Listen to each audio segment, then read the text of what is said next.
KSI returns for X Series 007 live on DAZN pay-per-view. 2 unbroken records ready to be shattered. I want to have a scrap with the guy. 2 unbreakable mindsets set to collide in the ring. Knock him out clean. Fists will fly like sharks. Will break. X Series 007. They have a license to thrill, but only one will be broken. May 13th, live only on DAZN pay-per-view. Sign up at DAZN.com.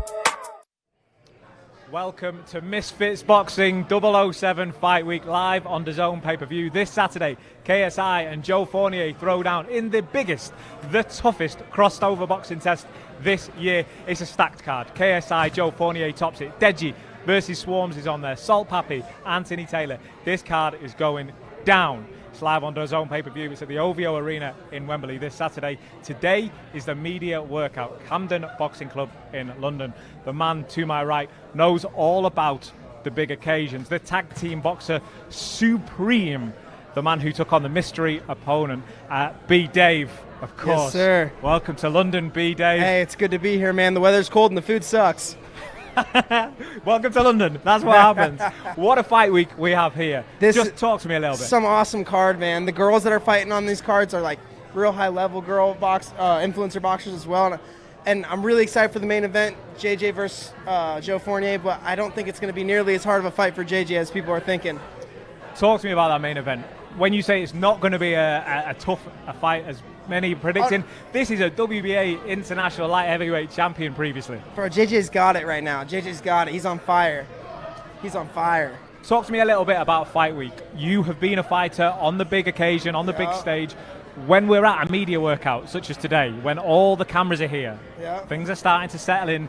This is getting real. No more digital face-offs. No more Zoom calls. No more photograph opportunities. It's setting in now. What goes through your mind?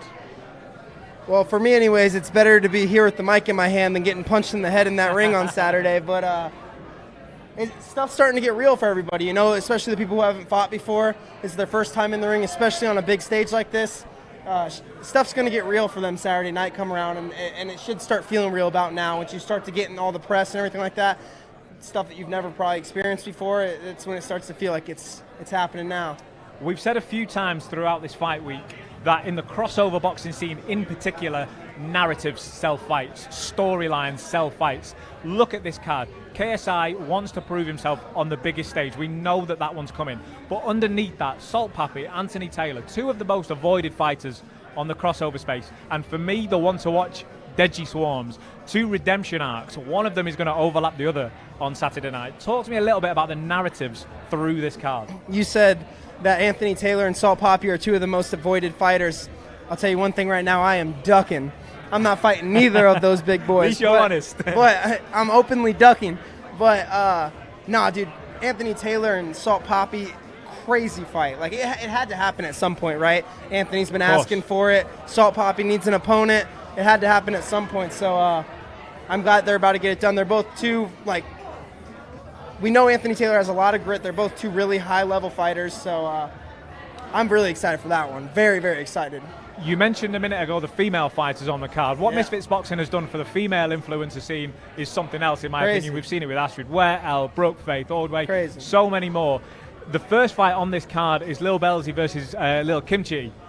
I mean, what a way to kick the card off. Bellsy's in the ring. We're going to see a workout in a moment. Just how excited are you for that fight? I'm very excited. I had the pleasure of being able to train with Kimchi during her camp and be with her for her basically entire training camp for this fight. So I'm excited for her. She's been doing good in the gym, and she's definitely been putting in the work, so it should be fun. We're going to see if that work pays off on Saturday night. It's the first fight to go down in our media workout today, kicked off by Lil Bellsy. They're in there now.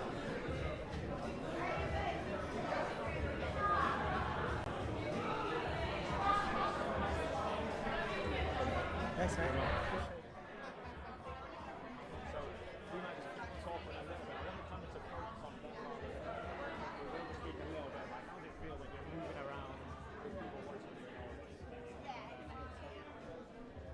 Easy part here.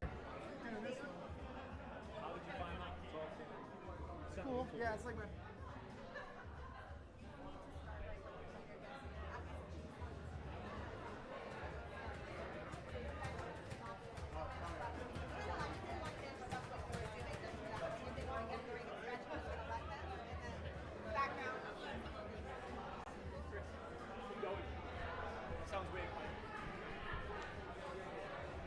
Dave, we can see Bellsy in there. She's looking great. She's looking fit, ready to go.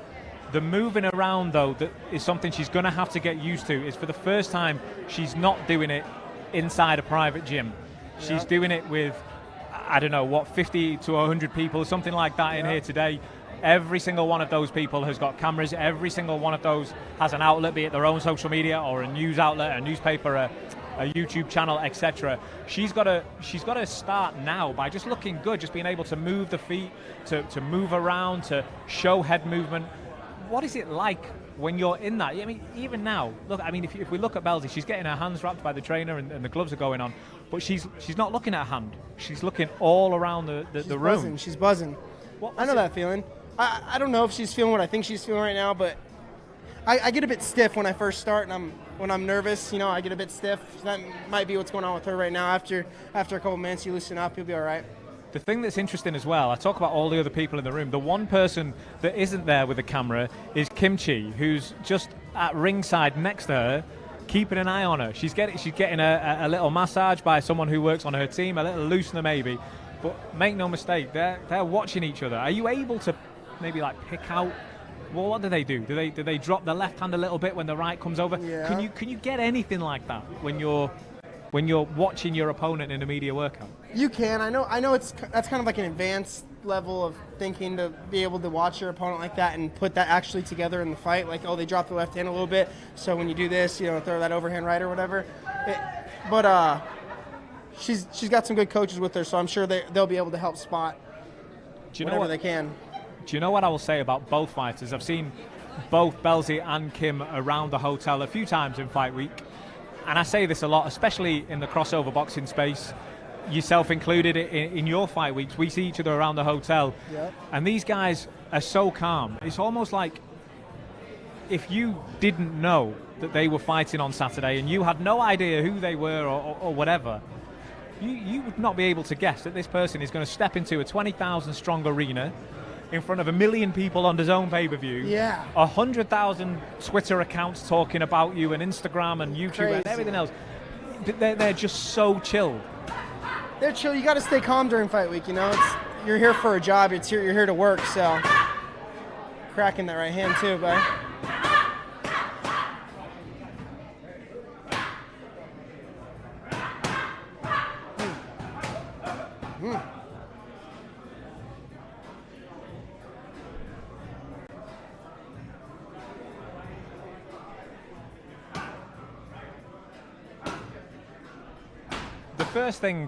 The very first thing that you see when you look at these two fighters is Bellsy has a height and reach advantage. For sure. It looks like there's power in those hands. I mean, sure, you could say everyone looks good on the pads, but there's definite power, and there's a smile on the face as well. She's enjoying throwing those shots. She's cracking the right hand for sure. How, as the smaller fighter, and you know Kim, Yep. how do you combat that? When you get down there, you move that head and you rip into the body, you rip them ribs open. That's probably what I'd do. I've been trying to keep an eye on Kim's eyes, and she's barely looked up once. Is that a conscious effort? I mean, she's looking at her now. There's no work going on. Do you think this is a conscious effort? Is she genuinely not bothered? She just don't care, man. She's just getting ready to. She's getting her hands wrapped, getting ready to go in for herself. So. We are, of course, building up to the main event. KSI and Joe Fournier alongside Deji Swarms, who are also on the card, as well as Anthony Taylor, Salt Papi. Yep. Let's talk about this Deji Swarms fight for a moment. These are two real guys who have, look, they've had troubles earlier in their career in terms of not getting the wins that they wanted. Swarms in particular took that KSI fight at very late notice. How exciting is that fight, man? I mean, dude, look at the shape of Swarms now. I was looking at him. He walked in yesterday, and we said hey to each other and chatted for a sec. He was wearing like a really tight muscle shirt, and I said, well, if I looked like him now, I'd probably be wearing a muscle shirt too. You know, I bet he's wearing that thing every day. Damn. There's no mistake there either. I do believe, and I said this to him yesterday, he's sending a little message out. He's letting Deji know, he's letting everyone know, because make no mistake, we work the social media channels for Misfits Boxing. Yeah. We see, or certainly I see, that back then, after that first fight, a lot of people were throwing a lot of shade against Swarms, and he's come back, and he's not just made it right, he's made it right and then some. Yeah. Do you know, he's put that extra work in. That's his message. He's putting this message out there now saying, look, I'm not that guy. Yeah. I'm not this fall over, turnover, ballerina dancer. I'm a proper guy. He's here to cause Deji some problems. Yeah, I'm really interested to see how he fights, because obviously that Ryan Taylor fight didn't last too long. We didn't really get to see much of him there. I actually really need to go back and watch that fight, because I didn't even see it, because it was right before mine, I think, or right after mine or something. There's not much to watch. Yeah, but I'm really excited to see Swarms in full effect. I've heard from people around the scene that also train with him or watch him train that he's really stepped up to the plate, and that training has made him a lot better as a boxer. So we'll see how Deji's seasoned, man. Deji's been fighting for 5-6 years now. He's got 5-6 fights under his belt. Exactly. So it's like experience versus Swarms is really hard work for the last 6 months. Swarms is going to come out, I think, if the Ryan Taylor fight, if there is anything to learn from, if you look at the way his body movement is, when that first bell goes, it's very fast twitch. There's head movement, there's hand movement. Maybe that's nerves, maybe that's adrenaline, but at the same time, it's something for Deji or any opponent of Swarms to sort of download. You have to think, right, how am I going to, it's an unorthodox approach to a fight. How am I going to deal with that kind of movement? And Deji, like you say, may just have the experience. I mean, look at who he's been in with. Okay, he's not got the wins. Jake Paul, Floyd Mayweather. Two of the biggest names. Leave talent at the door for a moment. Two of the biggest names in the boxing world right there. That's where the calmness comes in. Yeah, man, Deji. And he looked real good against Fuzi, obviously. I'm excited to see what he's bringing for... I'm excited to see what he's bringing for Deji, or Swarms here now. Bellsy is just leaning over the ropes here, and she's saying something at Kim. Obviously, we're behind Bellsy. I can't make out what she said, but Kim reacted to that and just said, yeah, I hear you. I hear what you're saying. That's Bellsy drinking a beer in her corner. What's she like to work with, Kim? Kimchi? She's cool, man. She comes to the gym every day with a good attitude, works hard. She's a pleasure to have around. Bellsy and Kimchi, the first fight of the night on Saturday on DAZN pay-per-view, headlined by KSI Joe Fournier. There is a lot of movement alongside us, as I think some of JJ's team have entered the building. That fight is one to watch, isn't it? I mean, all that's going on. We've got Elle Brooke just coming in as well. We'll bring her on any moment. But that KSI fight, topping the bill this Saturday, is definitely what we tune in for. What else we tune in for is Elle Brooke. With my favourite. Haven't seen you in a hot minute. How have you been, love? Good to see you. Good. How are you? Been Howdy. Well. Healthy? Howdy. Howdy. It's an Americanism.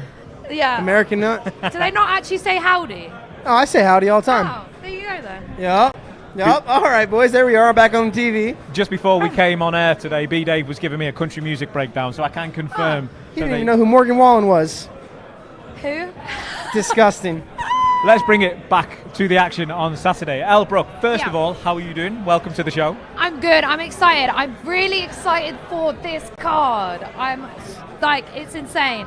All it's missing is a tag team. What the hell? Yeah, maybe next one. Maybe next couple or something. We got to get another tag team going. I know. I got to ask, Dave, while we're here, for the benefit of Elle and myself, how does a media workout differ when you're in a tag team?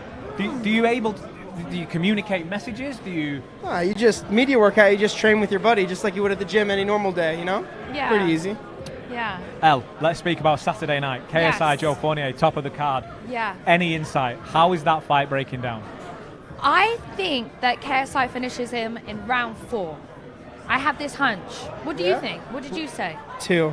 2. Oh. Yeah. You have more faith in KSI than I do. But I still think he's going to do it in 4. I think it won't be too hard for him. I think he's got it. Are we not overlooking Joe Fournier? Listen, I need I'm to play the other him. side I'm of the road overlooking here. him. Yeah, I am. This is a former overlooking WBA light heavyweight Yeah. international champion. This is not a guy who's we've just found in the car park somewhere. Yeah. He's going to cause KSI some problems. We are hard KSI fans. but especially when even when Jake Paul stepped up the levels, right, and started fighting people that everyone was like, oh, this is gonna be a real test for him, and then knocked him out in a round or two. It's like, I think that's gonna be what this is. He stepped up the level a lot, but KSI also stepped up his own level a lot. Yeah. That's what I think. KSI is so aggressive. Yeah. So aggressive. So yeah, I wouldn't want to be across from him anyway. No. The I want opening- him on my tag Unless team. it's in my backyard. The opening card on the night is Bellsy and Kimchi.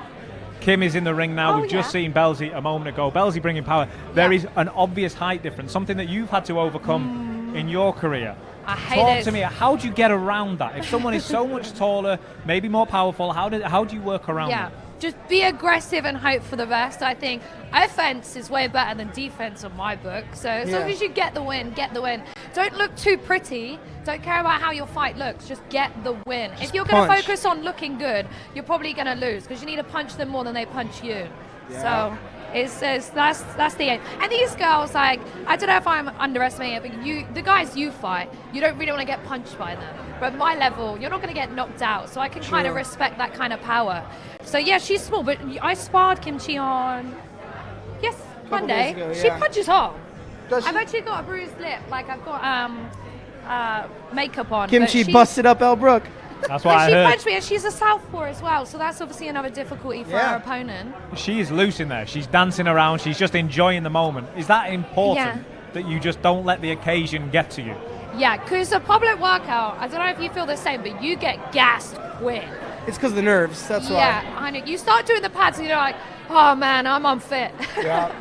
I've had boxers over the years talk to me about they feel more pressure when we're in the gym just because there's a camera there. Yeah. They ask, maybe the camera gets turned off for a couple of rounds on the bag. Yeah. Out there in this media workout, even though it's only sort of 10 minutes or so that they're in the ring each, there's Yeah. what, 100 cameras in there? Is Yeah. that what adds that sort of anxiety almost? 100%. And what I hate is shadow boxing at a public workout because you're on your own.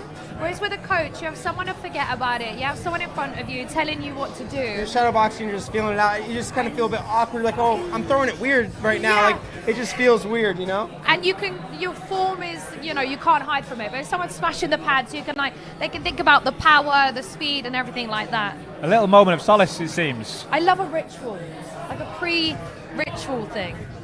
She looks focused. She is very much in the zone there. Again, Yeah. maybe that's just an element of shutting out all the noise that's going on around you, because it's all well and good saying you have to sell the fight and you have to, but at the same time you still have a job to do. Physically, you've got to get yourself ready for that moment on Saturday night that you will know as well as yourself, Dave L.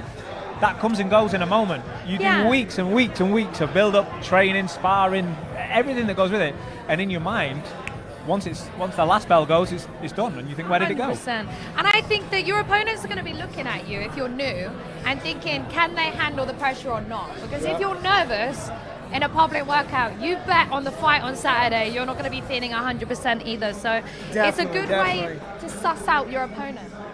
We're going to get both fighters up here any moment. They're both going to enter as soon as Kim comes on.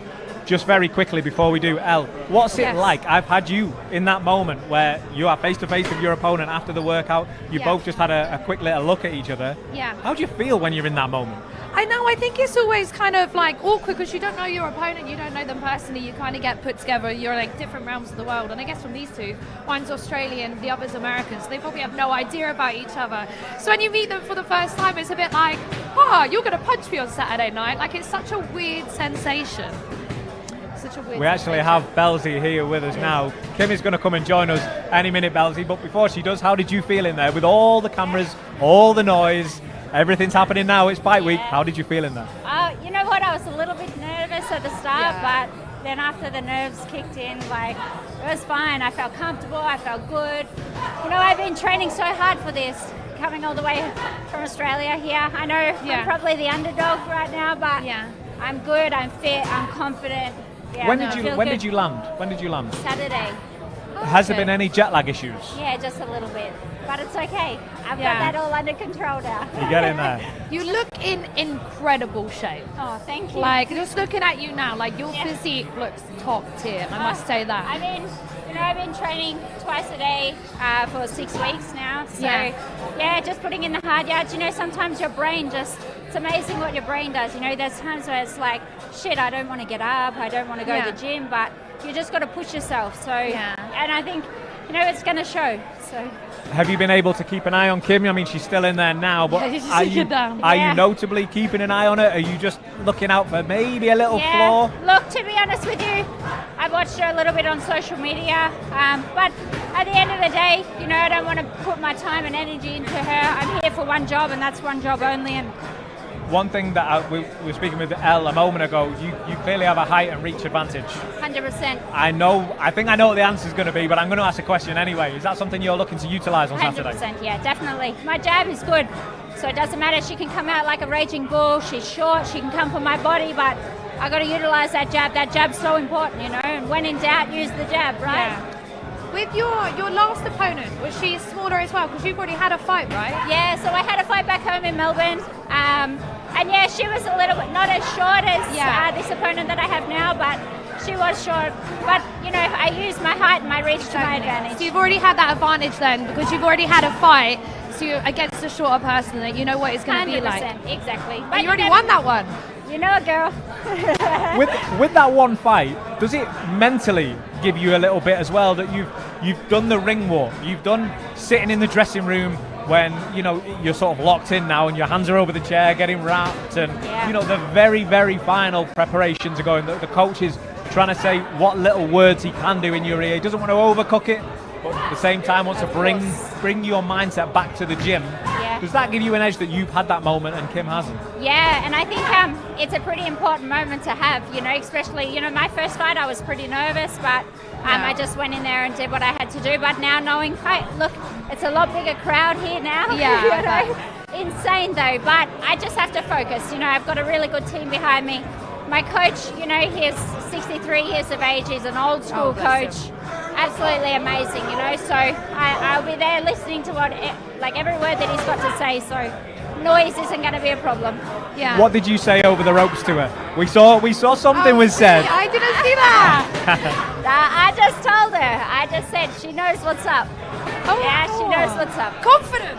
I love Very. it. I love it. This is confidence. She just seemed to laugh. I don't know. From where we were standing, it looked like maybe she laughed back or something. Yeah, she has a little laugh. It's fun, but she won't be laughing in the ring. I can tell you that much. She can have all her entourage. She can have anyone she wants, but I can tell you now, it's just me and her in that ring. So, ring on Saturday. What kind of fight goes down on Saturday? Pardon? What kind of fight goes down on Saturday? We just have to wait and see. Not giving anything away. I like it. With your last fight, how many people were watching compared to this one? Yeah, I think it was about 5,000. Oh, so still a big crowd. Big crowd, but not obviously as big. Yeah, so, and you know, it was kind of my hometown, so I had family, friends, everyone here. But there's less pressure, yeah, right? 100%. Because you don't have, you know, your whole town. Yeah, but you know, I feel like I'm representing Australia right now. Yeah, of course. But you know, it's good. I'm very grateful for the opportunity to be obviously fly over here and showcase the skills that I have. Elle, I think it says something about the state of Misfits as where we are, a truly global card. We've got America versus Australia in London on a fight with KSI, Joe Fournier, Deji. I mean, what an occasion. I mean, Misfits is massive, like you can't compete with it. I mean, it's on DAZN, and you know, KSI always sells so many PPVs. He sells out stadiums. Like, the crowd is amazing. I remember you're first on in, apart from the prelims, but you're relatively low on the card, aren't you? You're out first. Yeah. And I thought, you know, there's going to be less people there, less pressure. When I walked out, that stadium was packed. Like 12,000 people was absolutely rammed. And I was on at like 7:30. So you can't compete with that. And the level of the audience, they're always so gassed. You know, you do like a 1-2, they're like, yeah! So it's 100% amazing. Yeah. Your last fight on Misfits against Faith was an all-out war. It was brief, but it was great to watch. Do you see a similar kind of fight on Saturday? I think you're both very, very competitive, and looking from like the outset, especially with me and Faith, it looked very even. So anything can happen. You've just got to not let those nerves get to you. And I think that you've had a bit of experience anyway. You've had one fight before, so you already have that edge. So as long as you don't crack within the ring, anything can happen. And you've sparred her just the other day, So I mean, she should do it right. Yeah, I don't know about that. I don't know about that. But no, it was good. It was moving around. She asked me. So, you know what? I think it's good to spar influencers, though, because if you're used to sparring boxers and that kind of thing, it's definitely a different kind of level. I didn't have the opportunity to fight women, so my coach put me in with men and boxers. And I tell you now, like, if I didn't put my hand up, I'd pop a left or a right. You know, I had to learn. So Yeah. I didn't get to fight women, so I know. I mean, that's also good too because I can tell you now she's not going to hit me as hard as some of the hits I got in sparring. And it's good because Kimchi, she boxes, which is good if you're used to fighting boxers. I think sometimes people can be a bit unorthodox, scrappy, going in, and that you can't prepare for. But I know that she's going to box, and from the looks of it, you are. So I think this is a great match. Exactly. We saw a little interaction between you guys a moment ago. We're going to have another little interaction right here, right now, as she comes in. Kimchi. Hello. Good afternoon. Very chirpy, very cheerful. Yes, How did you find it in the ring? Thank you. I appreciate that, guys. Thank you. How did you find it in there? I fucking loved it. You know, obviously the nerves were coming. I was like, oh shit, and then I was like, oh, okay, it feels good. Were you able to see any of Bellsy's work? Yeah, I did. Like I said, it's just gonna be a good fight, man. There was Good a fight. little interaction. Huh? Where I asked Bellsy about the little interaction that you guys had, where she leaned over the ropes and she said, you said you better be ready. It's coming. Yeah, no, girl, I'm saying you gotta get ready, though. I'm telling you right now. Yeah. You gotta get ready. Talk to me about this fight, Kim. Listen, I'm telling you right now. This shit no joke. I got a little demon coming out when that ring goes. I'll tell you right now. B. Dave was up here before telling us about your training. He said you're not leaving any stone unturned. Fuck no. Listen, there is a clear reach and height advantage here. What was that? There's a clear reach and height advantage. If you put your for arms out next to each other, one is longer than the other. But is it a speed game? For sure, for me, absolutely. For me, it's gonna be speed all day. I'm fast. Got to bounce on your fast. feet, little girl. What was that? You're so flat-footed. Oh shit, girl! Oh no, I saw your feet. I saw your feet, yo, not moving. I don't know, girl. I don't know. I don't want to hear it. I've been training for 2 months. And has I'll get just that's all it is. No. Combo. This girl want to talk, yo. This girl want to talk. I don't know, girl. I'm telling you right now. I'm gonna tell you. I'm gonna tell you right now, girl. You're about to get fucked up. Can you stand Who up do you with think's yourself? gonna win? Who do you think's gonna win? Oh, not me. Oh! I don't know about that, bruh. I don't know about that stuff. Yeah. Okay, we'll see. One way or the other. Let's go. I don't give a Saturday fuck. We find out what a card we've got coming live on the DAZN pay-per-view. You wanna watch KSI this versus fight. Joe Fournier. Deji and Swarms is up there. So Papi Anthony Taylor is up there. But what a way to kick the card off. It almost started in front of us now. Girls, thank you very much. We look forward to the shenanigans through this fight week. Kim, Bellsy, apologies. Well, I was looking at Elle. It's okay, it's fine. Elle, I'm going to bring you back in. Kim, if I could steal your mic for a moment. Yeah. Listen, that was a bit intense. Bit intense. Oh my god, I thought something was going to happen in front of us. My mouth was like this the whole time. I was like, when security came over, I was like, good, I can split these girls up. Girl. Oh no! Oh! Yeah, that's my God, Yeah! Oh, I got choked in the throat, bitch! I take dick! Bitch! I love this game! You fucking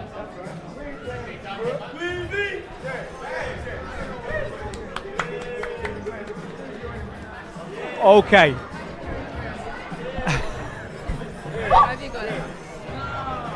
We still have Bellsy here. This fight is gonna be sick! It was bubbling, and then finally it went. Oh my god! I was like, oh my god! I thought you were having it out right here. This is what happens, Al. This is Wednesday. You've got all week seeing each other. You know it. Oh, it's about to happen, right? I guess, rivalry. She's here to her first fight. She wants to put on a show, but at the end of the day, your ego, it's not going to do anything for you. Yeah, you're here to win. Everyone's here to win. We're all here to win, right? But it's just going to show off in the ring. And her being so lippy the way that she is, we're not going to have a bar of it. Elle, all week, all build up.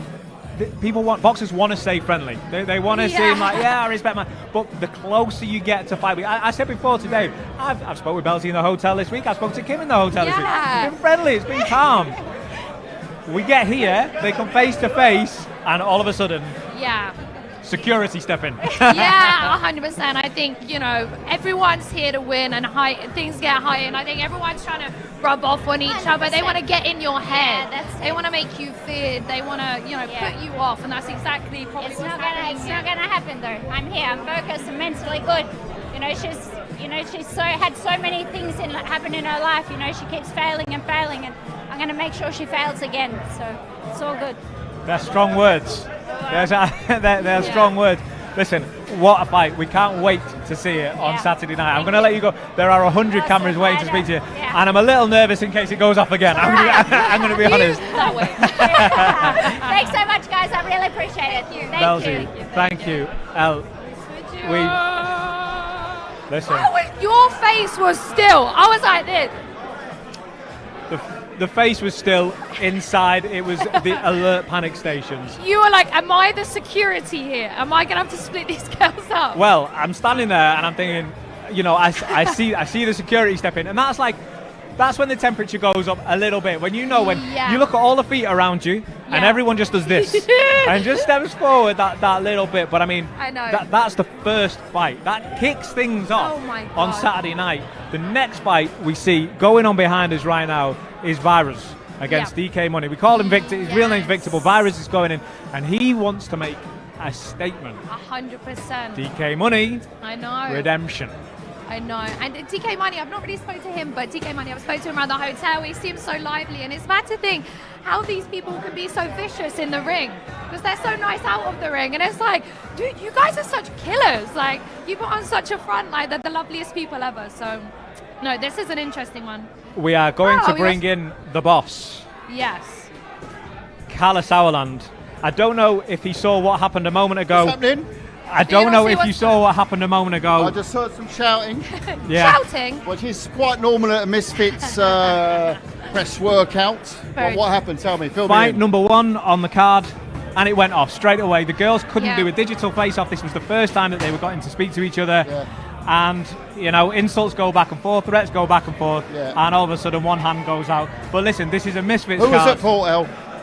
Who was at fault? Who was at fault? I think Bellsy antagonised her in the ring, and then I think when Kimchi came in, she had a point to prove. Okay. 50-50. 50-50. So it was sort of all fair and square. Yeah. So who have I got to look out when they face off? Who have I got to look out like? You need a security on both sides. Both sides. You need security on both sides. Okay. They are both hot-headed. Okay. Extremely. You're not making me feel very comfortable at the beginning of fight week. You're quite a big fan. Yeah. I'm just working out which one I've got to look for. Well, but okay. I've split up bigger ones before. Yeah, exactly. Yes. You need better security. You just, I'll just bring you. I'll just bring you. Me? Yeah, I'll bring you. I'll be like, You know, Elle is still the first boxer in 23 years. And I'm so proud to say this, to bring me a pint on stage, live on the zone.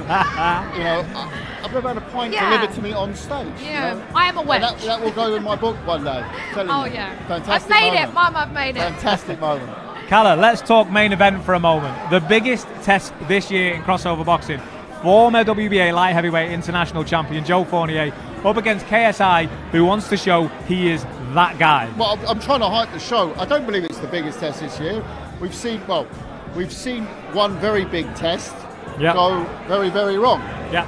So this is the same. Arguably, and there'll be people who say, Kelly, you're talking shit. There's some controversy coming. But no, it's not controversy, it's just fact, is that he held a WBA international title, which is a respected international title. Josh Buatsi, a very, very good boxer, a current boxer, has held that belt recently, or even holds it now.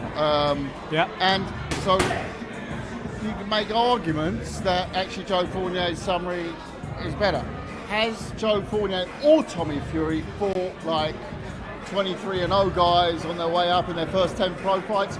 No, they haven't. But at the same time, nor's any pro. Very rare. Very. That's still Lomachenko maybe, but you don't see pros, you know, coming out and their first 10 fights like fighting Muhammad Ali. So all the bullshit. Oh, they got padded records like that. What? Padded records, man. I'm 23 years in the pro game. I'm telling you now, those are very normal records for a 10-0 fighter. So it's obviously very similar. It's identical situations to what Jake was in with Tommy.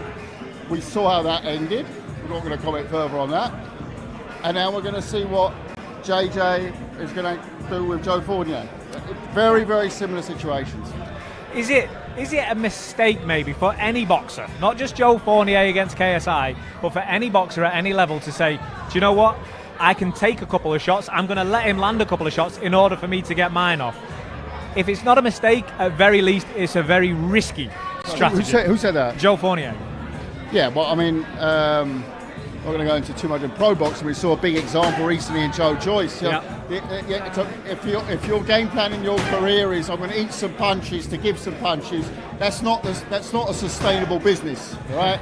That is not the way boxing works. Protect yourself at all times. Yes, of course, you want to see action, but action doesn't mean I've got to eat up loads of shots. There's a difference to saying I'm a counter puncher. I'll work off a counter, you throw, I move, I punch. Right, that's very different to saying punch me in the mouth and I'm going to give you one back. That's what you might try on the street, but that doesn't really work in a boxing ring. Yeah, and KSI hits hard. Can you? He's got one punch power. He's got one punch power. We saw it. Do you want to be hit by KSI? We saw it against Temper. Exactly. He's got that one punch power. You know, it doesn't take a genius to work out. If you look at men's health covers, that he's got genetically blessed. Yeah, I have to work for it. He gets it for free. You know, I'm still dreaming of a men's health cover. We all are. But he's genetically built that way. So he's an athlete. He's an athlete. And I'll be fair, Logan Paul especially, Jake Paul to a certain degree are also genetically blessed as athletes who are wrestlers, so you know they've gone through lots of different sports.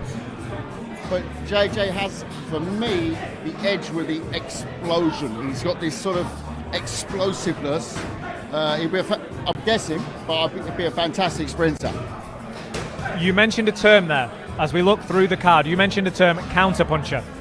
One of the main fights on this card, Salt Papi, is going to test himself for the toughest time in his career against Anthony Taylor. It's very much a brawler versus that term you just said, a counter-puncher.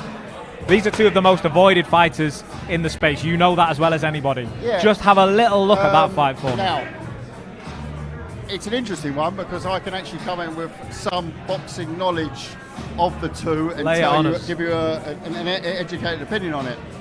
I think Salt Papi's biggest weakness is going to be going down the stretch. And I'm not talking going down the stretch 12 rounds, I'm talking going down the stretch 6 rounds even. Yeah, so he steps up to, let's say, so this is a 3-rounder. Now, Anthony Taylor though, in the Virgo fight, was gassing. Now, Virgo landed a lot of good body shots, so there was work that he did on the body. There was a reason why he was gassing. I'm not saying that he gasses after 3-4 rounds, but for me, the fact it's 3 rounds, everyone's saying, oh, that's Papi's advantage, that's Papi's advantage. I'm not so sure, because actually I think Taylor is going to be quite happy using up the energy, knowing, oh, I've only got to go 3 rounds, so do you know what? I'm going to go absolutely full gas. So I think we're going to see a fight that's not going to take long. A 3-rounder never takes long to catch fire. It's either to catch fire, it's not. I expected to catch fire, and I expected to catch fire within 10-20 seconds. You're going to see those punches land. Yeah, that's my fight of the night, I think.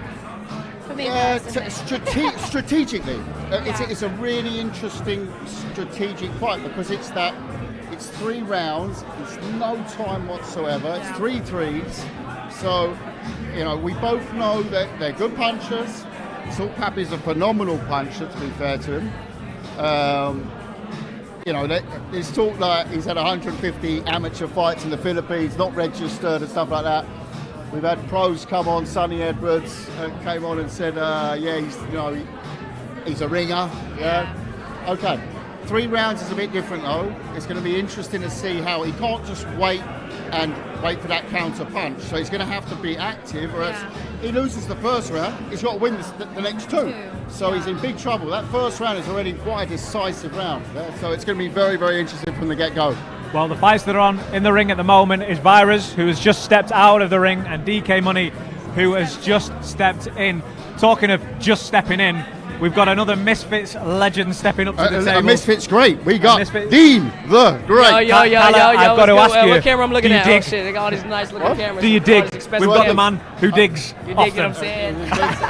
What we talking about, a great announcement for Dean the Great. I did quite well there. I mean, Michael Buffer is in town, but I'm here as a replacement. Dean the Great, welcome to Fight Week, welcome to London. We caught up briefly in the hotel, but now it's real. Now the cameras are on, the lights are on. Listen, when you're in there and all the cameras are on you, how do you feel? How do you compute everything that's going on around you and try and stay focused? I mean, shit, I don't let people outside of what I'm doing affect me or distract me, you dig what I'm saying? I'm always focused and locked in and lasered in, you dig? And I'm an entertainer at the end of the day, you dig what I'm saying? So I'm going to give people what they want to hear. Man, we're not giving what they want to hear because they always hating. I don't care. But that's what we want, you dig what I'm saying? But we're just locked in, bro. I mean, I see a lot of people, it looks like they're pretty locked in. It looks like a pretty organized. It looks pretty organized to me. As long as people just don't, because a lot of people they get stage fright, and when they get under them lights, they like freeze up. So we gonna see. You did your first public workout in this gym. You remember it? Oh, I did. This was it, wasn't it? Yeah, this is This was 001. the backflip. We're going back 001. That's why I All landed those the backflip. years ago, 7 months ago. Bit of That's why I landed nostalgia. You moved fast. As we go through Nostalgia Avenue, DK Money, of course, fought on your card in Texas. That night didn't go to plan for him by King Kenny, of course. Now, I spoke to him about it yesterday, and he said just that. I froze a little bit under the lights. I wasn't used to it. All of a sudden, he's landing shots. I've got to, and before you know it, game over. This time, he says, that's not going to happen. You've had to dig deep in fights. Yeah. Can DK Money do that? I mean, I don't know. We'll see. I mean, he got dropped and just stayed on the ground like he was asleep. I mean, the punch looked like it was pretty solid, but he could have got back up. Just like Josh Buckner, when he got dropped, he could have got back up. But he did when you get dropped, it takes a lot out of people. But when you get dropped, it really tells you if you're a true fighter or not. See, quite often people will talk about the chin test. If it's your chin it's actually not about chin when you're on the floor. It's the heart. Yeah. Can you get back up? Chin's gone at that stage. I done took some goddamn punches and I done got back up and I done took them. You dig, like a man as you should. You dig what I'm saying? So we gonna see when a lot of these fighters get clipped because we haven't seen Salt get hit yet. You dig what I'm saying? A lot of people have been scared and so we gonna see the real test with Anthony. So I've also got to say, you get hit on the chin. And the best heart in the world ain't going to help you because you are out cold. So I don't know what heart you're talking about, but you see some of the Lennox Lewis, massive heart, got chinned by Rahman all those years ago. No one expected it. Bum, pad, boom. I tell you, so many great boxers with massive hearts, but there is that one shot that there ain't nothing, no heart. Shall we say it's the combination of the chin and the heart? Body shots. Also, oh, those worse. I'd rather take a headshot. Garcia took a lot of flack for that. The worst shot to be hit with is a body shot. Yeah. Come on, they're putting you to sleep. The body shot, you're living through a knockout. Especially when you're throwing a punch and you get hit. That's the worst. That's the worst. That's how it will lead, but he got in the chin. So that's why I retired early. Listen, Dean, you mentioned that name. I got to bring it up. Oh, yeah, we're going to cut to the fighters in just a moment. Yeah. But listen, you're going to be asked a lot about that. Where are we with Dean and Waleed at the moment? Looks like it's in the works, you dig what I'm saying? We're going to see where it's going to be at specifically. Don't matter where it's at, regardless, it's going to be a big fight, you dig what I'm saying? And it's going to sell out, and I'm going to whoop that ass again and sleep him again. It's going to be the same result, different night. You dig what I'm saying? He fought me and beat me. Well, not what the hell. I'm jet lagged. My head's tweaking. I fought him on my worst night, and I still slept him, you dig what I'm saying? So now I got a different camp, new coaches, better team, you dig? So it's going to be a way different result. Well, Dean, it'll get done this year. Don't go too far. We'll keep bringing you back in, but at the moment, Elle, thank you. Don't go too far either. We'll keep bringing you all back. I want to bring in one of the most spoken about men. Elle Brooke, thank you. My man. I want to bring in Soul Pat. Look at this. Yes, sir. The man of the moment is here. The man who everyone is saying if he wins this fight, is KSI in the Philippines next. Come on, man. There's going to be so much attention on your next, man. fight I don't care. next. How you feeling? I feel very good. I trained so hard for this fight. I don't think this guy can be my man. Like, I have so much reach, height advantage. He cannot hit what he cannot reach. Come on. I have to my left and right here. I have Misfits royalty. How do you guys respect one another? Dean, when you look at Salt going into a test like Anthony Taylor this Saturday, what do you think of this man? First off, people at home, get your popcorn, your Skittles, whatever it is you eat at the crib, get ready for Saturday night, because in my opinion, going to be fight of the night. You dig what I'm saying? Also, let's give credits to Salt. Y'all saying about all this whole 3-round shit, don't matter. Regardless, he accepted the fight. He could have fought another YouTuber. He could have fought another... Exactly. Damn, don't matter who he would have fought, but he took a fight with somebody that has a lot of experience, 8 fights, 8 pay-per-views in the last, year? So you got to give him credit. You got to give credit when it's due, man. Salt, in a few minutes, you're going to be in that ring, just doing your thing. This time, however, you're not in the privacy of your own gym. You don't have the benefit of a closed door. You have 100 cameras here. Everyone's looking at you. They want to analyze everything. You looked calm as you like when you were wrapping your hands a moment ago. Can you maintain that mindset when you get in the ring and just flow? Are you able to do that, or are you conscious that there's 100 cameras on you? I mean, I like to perform. I used to perform back when I was younger. I was a dancer. Like this, nothing, man. And yeah, I just gotta go there, have fun, do what I do best. Don't care about what Anthony Taylor do. I'm gonna focus on what I do, and I'm gonna put on a show Saturday night, May 13th. Let's get it. We saw it with the girls a few moments ago. Bellsy, Kimchi, they've both been real calm, real friendly all week. Then they came face to face with one another with all the cameras, all the lights, and it spilled over quickly. That energy changes in a fight week. You've gone up a little bit, and then you've calmed down again. Yesterday in our interview, you were saying, "I'm going to do him in less time than a TikTok video. I'm going to knock him out cold." Right now, you enjoyed that. You enjoyed that. That's funny. Where are we on the scale right now? Right now, I just had too much Skittles, so I might be going crazy in the ring later on, but we just never know. I'm just hyped right now, but I'm relaxed, I'm calm, I'm just having fun really. I don't really care what yeah, I'm just having fun, man. Come on. Will you be watching Anthony Taylor's workout and trying to learn anything? I don't care what he does, man.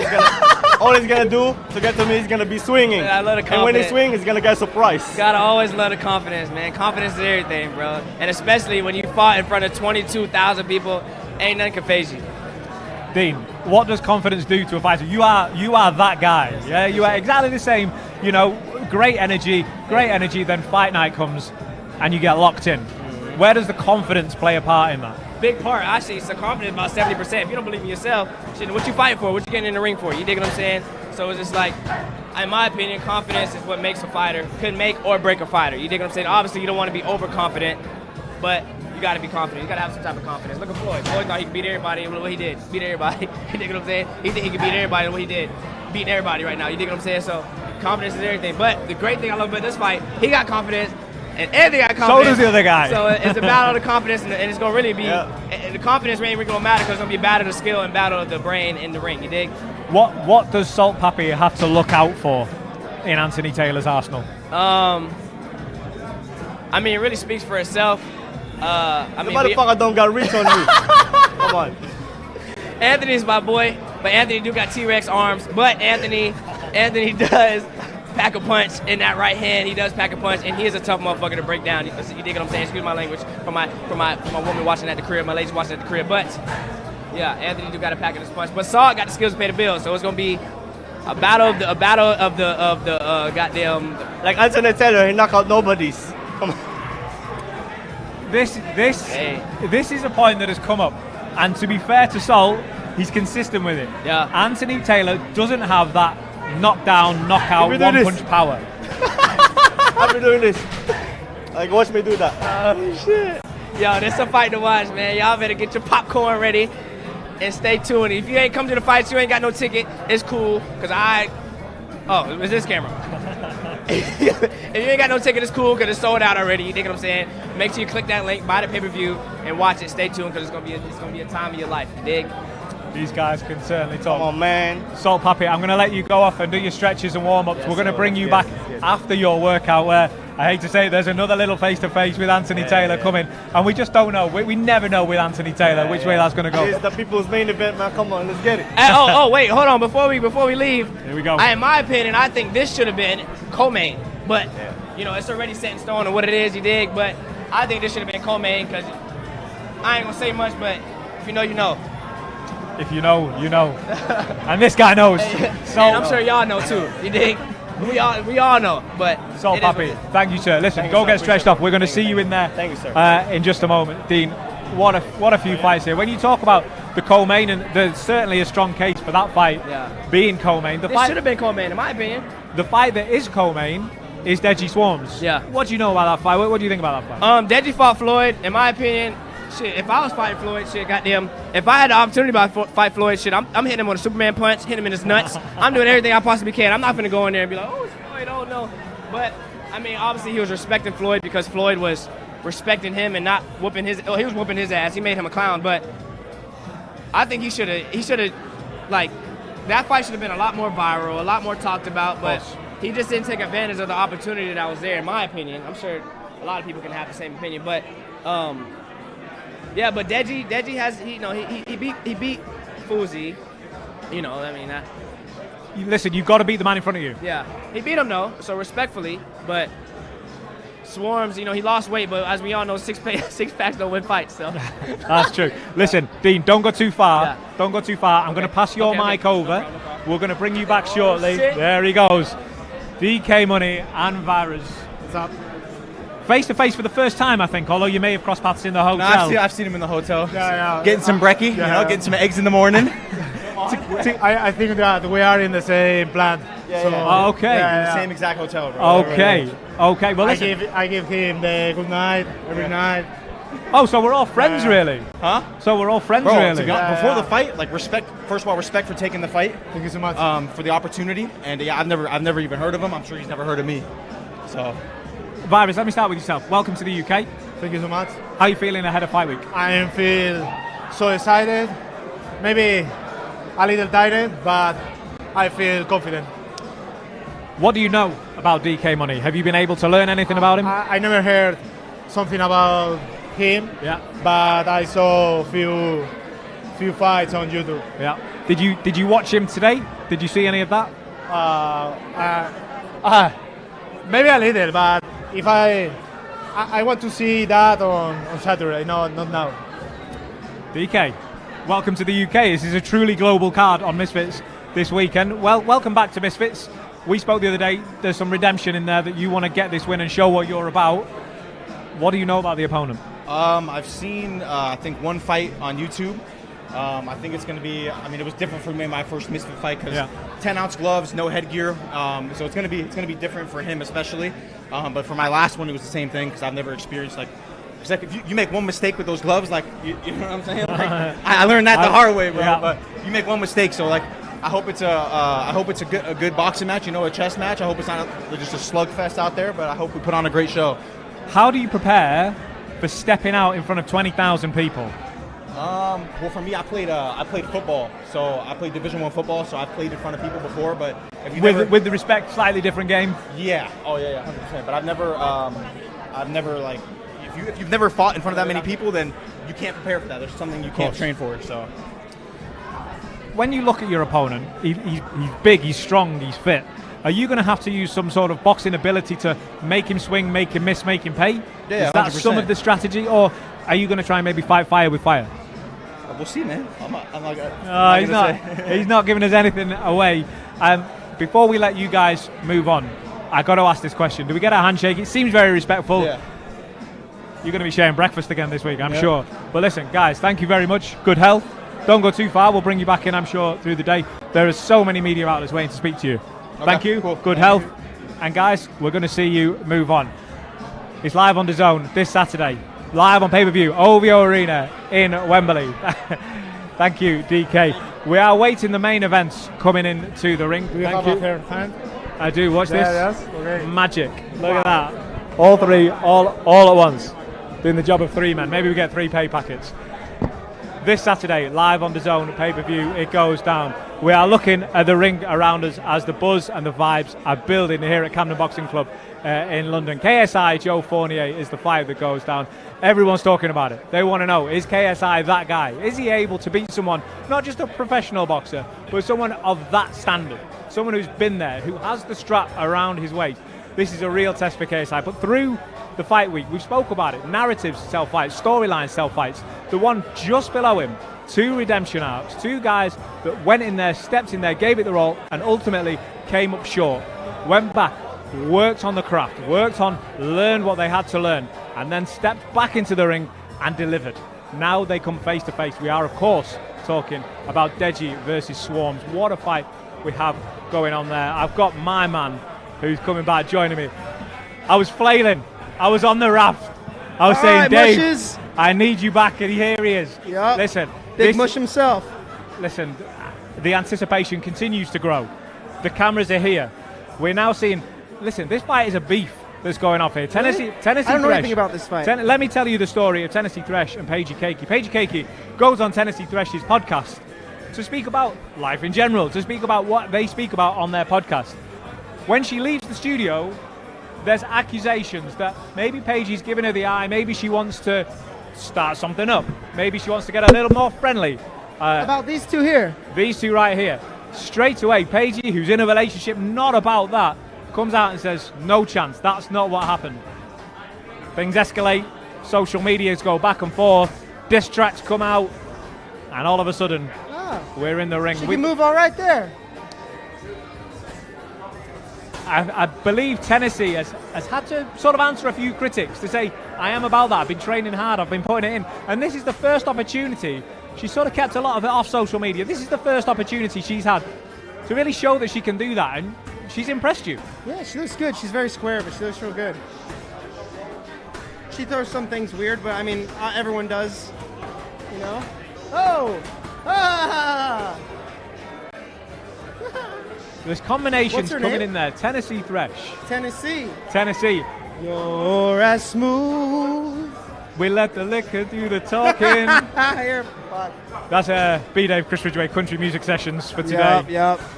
But we look here. I mean, this is the sign of a fighter who is going to look to stop things early on Saturday night. We know This the is her first fight? Yeah. You know what the biggest thing is about your first fight, Chris?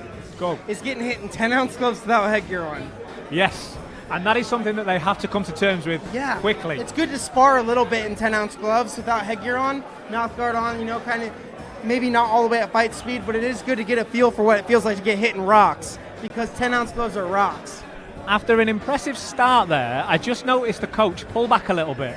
Now, do you think that there's something in there the coach is thinking, hold up, let's not show too much?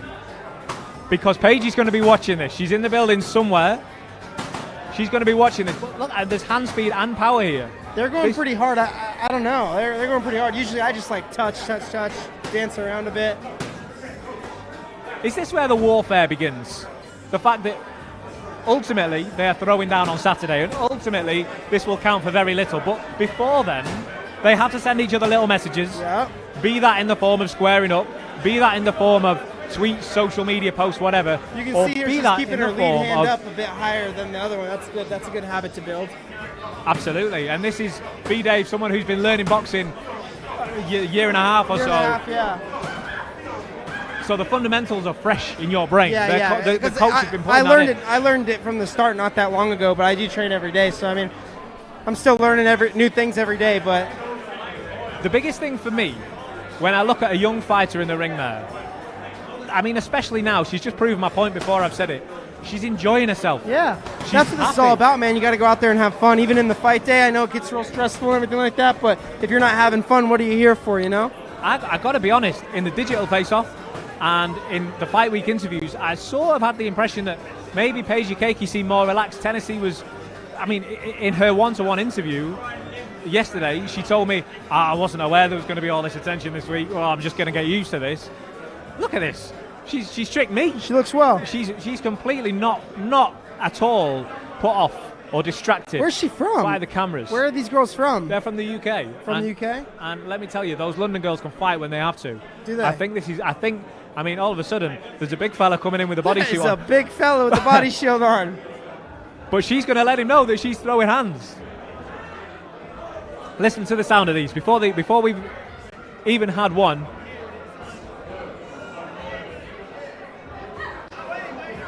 She throws that jab, that head down. This is the sign of a fighter not ready to take a backward step on Saturday night. Yep, definitely looks like it. It's easy to come forward on pads. Let's see how she does in the ring against the other girl. If you're Paigey Cakey, your opponent who knows the girl but doesn't know the fighter and is watching this for the first time, What's going through your head? Yeah, that shield that he's wearing, that gut shield, is at the same level as her head. So it's not even like body shots at this stage. It's just like head shots. Like a really wide head. But no, the female scene continues to grow, and I think if Tennessee can look this good in the ring on Saturday night, maybe get a couple more fights under the belt, fighting at this level, we might just be looking at the first step of maybe a future star in the Misfits boxing space. Could be. You learn a lot off your first fight, and then you go back to the gym and you start to work on things and start to develop more as a fighter. That's at least what I did and what a lot of people that I've watched in the scene have done. So you learn the most. You learn more after your first fight than you do in like 6 months of training. All the attributes are there. She's enjoying herself. She's composed, but at the same time, she's listening. She knows the cameras are there. She's dancing around. She's playing to him. But the coach has got her ear. She's not breaking that eye contact. She's looking at him, and she's throwing hands. Most importantly, she's throwing hands. I got to be honest, Dave. I'm pleasantly surprised when I see this. This is a fighter that's not just coming to make up the numbers.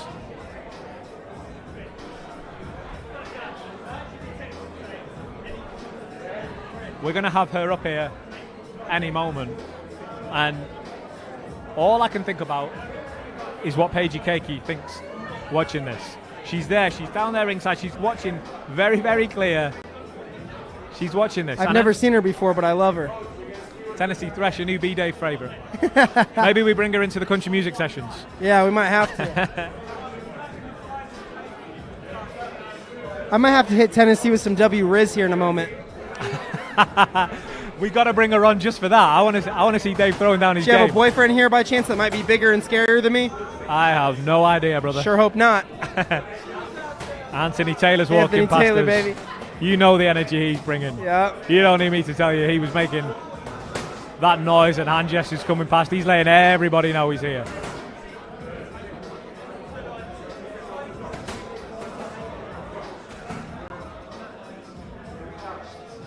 Paigey Cakey, though she's getting ready to come into this ring, she's still keeping an eye on an opponent who's now done and will take those post-workout photos. Dave, she's comfortable in there.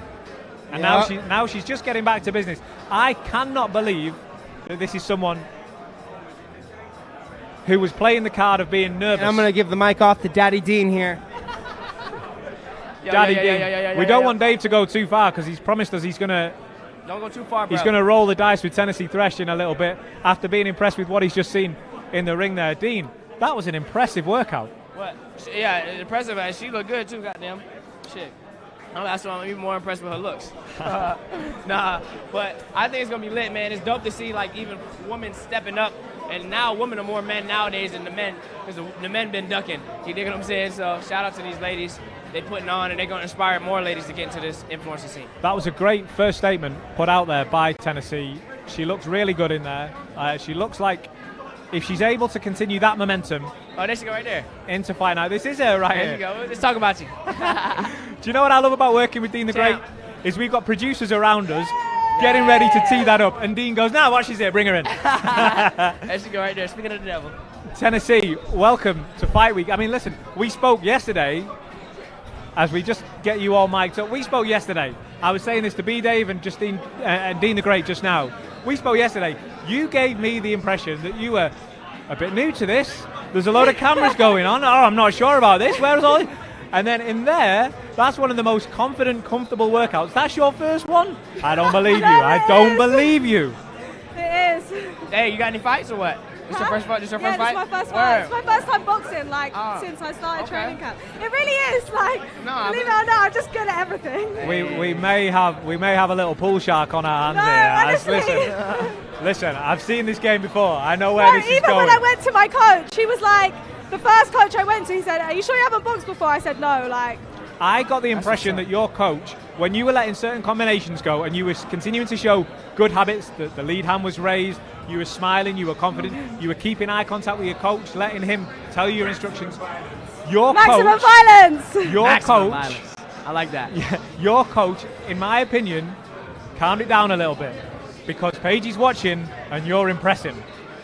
You get that impression? Yeah. I definitely wanted to go out there and... Yeah, they were all watching. Were there some words said with Paigey at ringside? I just said, make sure you're watching. One thing I'll say, I mean, I'm not sure if you ever been on a big stage, like in front of a lot of people. Yeah. You have? Yeah. Okay, so I'm sure you're pretty. Just stay locked in, laser focused, and just have fun. Because this is different. It's a big opportunity. That's just my advice. They didn't ask, but I'm just giving you. No, yeah. I don't. Everyone's like mostly saying about the crowd, but I've like performed in front of big crowds and like when I used to do like cheerleading, sounds stupid, but like we'd compete in front of really big crowds. Yeah. I love a crowd, so it makes me perform better, really. That's good. Do you think you can keep that level of composure on fight night? Because I'm genuinely, and I say this honestly, pleasantly surprised when I see that. Yeah. Because we spoke yesterday, again, I want to bring it up, and even on the digital face-off a couple of weeks ago, when you were sort of saying, I'm new to this, I've only been doing this 8 weeks. Damn. Yeah. Well, so she says. No, honestly, it really she is. says. I knew that. Allegedly. When I did my open workout, I was going to like shock. You've done something before. You must have done something before. Well, I did athletics. She said she was a cheerleader. And I ran track. I mean in the ring. No, honestly, no. Like, hand on my heart. Like, this is the first time. This is all so new to me. What kind of cheerleading they teaching down there? I was like, before I stepped in, I was thinking, this is a lot. But when you get in the ring on Saturday night and it's for real, and there's a huge crowd, there's TV cameras streaming it all over, and there's a personal beat there with Paigey, who we're going to see what she's got in a moment. Yeah. Coming at you, coming forward aggressively. Uh-oh. My question is, KSI. my question is, can you hold that composure? Yeah, 100%. I'll watch her work out, but I don't think she can move on the pads like me, to be honest. What happens on Saturday night? Huh? Do you knock her out? If I knock her out, I knock her out. I'm not purposely going out there for the knockout, but if it happens, it happens. I asked you this the other day, and I'm going to ask it again. Where do you want to go in the boxing space? Because if you can look that good on Saturday night, get the win in the way that you want to get the win, do that a couple more times, people are going to want to see this again and again and again. Yeah. Are you going to give them that? Yeah, 100%. I can only get better. Like, the more I train, the better I'm going to get. So the next time I fight, I'm going to look 10 times better than that, because next time I go into training, it's not going to be a rushed space of like, you're fighting in 8 weeks. I'm going to go back the next day after my fight, and I'm going to learn how to box freely, like in my own time, figure out what I like to do. Yeah. Dean, you're impressed. I'm a boxer. Hey, I'm excited to watch. I'm excited, man. And like I was just saying before you stepped up on here, I was just saying, like, it's dope that y'all stepping up to the plate to even box and get in the ring, because a lot of dudes, like, y'all got more heart than these dudes, because these dudes, they scared. They don't want to. They scared to get embarrassed and shit like that. So y'all inspiring even more girls, even more people to get in the ring, because they're like, if she can do it, I can do it. Yeah. So you're really paving the way right now. So you got to give yourself a round of applause for that. Thank you. Tennessee fighting on a huge card this Saturday, on KSI's card, no less. Sold out. You see him in the building now. What is it like to be fighting on a card with someone like KSI, who has conquered pretty much everything he set his mind to? You're fighting on this card. You don't need me to tell you the magnitude of this. He's there now. He's just skipping, and everyone wants to see it. Yeah. How does it feel for you to be on a card like this? skipping. Everyone stop what you're doing. No, it's like incredible. It's KSI. Like he's literally. It is crazy. Like, it really is.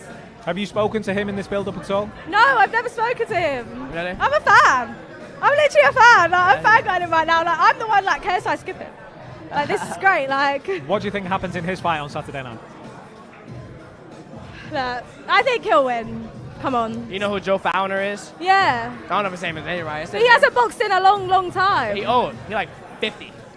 Yeah. 50-year-old dude, but he 9-0. You dig what I'm saying? So. Yeah, you never know, but I think. Yeah, I think JJ's still taking.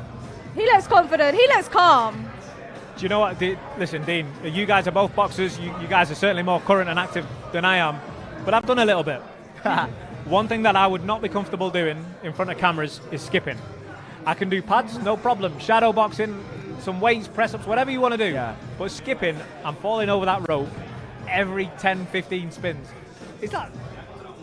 It look easy. Yeah, I mean, it does a little something to, like, it's like, because he just stopped again. He's like, damn. He is human. Right, but he's human. You dig what I'm saying? And also that jump rope could be a little short. That might be my size of a jump rope. You dig what I'm saying? So, you know, JJ about like, what, 6 foot? So. No, I'd literally be tripping it all up everywhere. I mean, even me. I mean, I've been jump roping for a minute, for some years, and I mess up a little bit every now and then, but that don't really matter. Maybe we get a little jump rope challenge going at the hotel. Hey, no, we can run that. How long he gonna be jump roping for? I ain't never seen no shit like this. That nigga's still going. And everyone's still watching like he just started. He warming up before the warm up. God damn, you got to warm up again. He got like 3 other people to go, right? Deji, Swarms, and then Anthony, Salt. Yeah, he just feeling it. I'm going to hazard a little guess that we won't see any others doing as much skipping as this. Look like he about to shoot a few basketballs. Before his workout, but I have it on authority that KSI is not going to get in the ring today. He's not? No, whether that's a tactic to not give anything away, whether that's something that he's doing intentionally. Gotta be, because I mean now that makes sense on why he jump roping 30 minutes before he go in. You dig what I'm saying? Now he's doing jumping jacks. That's a fighter there that's not wanting to give anything away, and why So I wouldn't guess he? they're doing The his biggest fight of his career. Yeah. You don't want to give too much away. I mean, but yet again, it's like you can study somebody all you want. It don't matter when you're in the ring. You're not gonna be like, oh, he likes to throw his hook and then his jab and his right hand. Like, none of that shit matter when you're in the ring. All that shit go out the window. You dig? One thing that's interesting is he's showing. I guess if you wanted to put this angle on it, you could say he wants to show a little bit of cardio maybe. He's spoken often about he's the fittest boxer out there. Something Joe Fournier said was, what's cardio got to do with it? We're going to meet in the middle of the ring and we're going to throw bombs at one another until one of us goes down. What's cardio got to do with it? Cardio's got a lot to do with it, shit. If you ain't got no cardio and your ass get dropped, you ain't going to get up. Listen, I ask a silly question, I guess, but Tennessee, you've got to fight this weekend. How much focus do you put on cardio in comparison to the boxing work? Well, I think also it depends on like the rounds you're fighting. My cardio, like I've been the first like 4 weeks, I was focusing a lot on my cardio, but it's a 3-round fight. When did you get the call? About like 8 weeks before. I started training straight away as soon as I knew I was going to fight. Hell yeah. But cardio is a massive thing to play because especially when you get out in front of the audience, that is like time, like that, like trip, like, do you know what I mean? It goes down because you're going to be, the heart's going to be beating, but more than 3 rounds, cardio means a lot. But like 3-round fight, like I'm going to blow for 3 rounds and be fine. People with no cardio can do 3 rounds at least. You dig? So yeah, like 3 rounds. Yeah, it ain't much. Yeah. But it is 3 minutes, and you're going to have a lot of adrenaline and shit like that. But it's 2 minutes a round. Oh. Yeah, it's 2 minutes a round. Yeah. What ounces y'all use? It'll be over before 10. Okay. It'll be over before I even know it. Look, he about to shoot some basketball hoops next. Well, Tennessee, I'm going to let you run along and speak to all the media that is. I mean, there's going to be questions asked about what you've just done in there. Yeah. It was very impressive. We can't wait to see some more of it on Saturday when you throw down against Paigey Cakey on the KSI Joe Fournier undercard. Tennessee, thank you very much. Thank you. Best of luck to you. Thanks. And we're going to bring in the bad guy. Madman. Not the bad guy. One and only. Wait, you're not going to bring it back in? Idris Virgo. Hey, stop it, Idris. So since you're here and you know what's up, why is KSI working out way before everybody else do? Like, no, he go last? Where was it? He was doing like jumping jacks and ladder ropes. Oh, it's a warm-up before the pre-warm-up, before the pre-warm-up, you know what I mean? Idris, you train with KSI regular basis. Yeah. What's he like in the gym? It's a nightmare. It's just a nightmare. Hard work, dedication, always works hard, always 110% in. And you can see now, man, as I said, he's here before anyone else and he's already putting the work in, man. Like, look at that. Fast feet, man. Bloody hell. He beats me in the sprints as well, put it that way. He beats you in the sprints? Word. Yeah, for real. Oh, so he's an athlete. Well, yeah. As impressive as a fighter he is, this is the toughest test of his career. Yeah. No doubt about it. Oh, yeah. This Saturday. What do you see in him in the gym? Does he train differently for it? Does he train the same? Does it matter who the opponent is? Or is there something a little different this time, given that it's a former WBA light heavyweight international champion? Something different. The first time I sparred him, decent spar. Second time sparring, another decent spar. And then I think it was like 4 weeks out from obviously from the fight. Then different animal tuned in. And then he started hitting me some shots I wasn't expecting. Like, sometimes you're going to be there watching people spar, you're like, you know what, I could have him in the sparring, I could do this with him in the sparring, but... So you get in front of him. There we go. Got in there, and I was like, damn, I didn't expect this. And then one shot he gave me, it was a hard hit. Does he speak about Joe Fournier? Does he speak about him openly in the gym? I wouldn't say he speaks about him openly, but he mentions, like, I'm going there to do my job. I'm going to take him out. I'm going to knock him out. So it's all just about the mission statement. Yeah, It's not about maybe what Joe brings to the table. Yeah, it's like making a statement. He wants to show Jake Paul how to be a pro boxer. He wants, as I said, he wants to mess up Jake Paul's legacy, and he will do that on Saturday night, 100%. Yeah.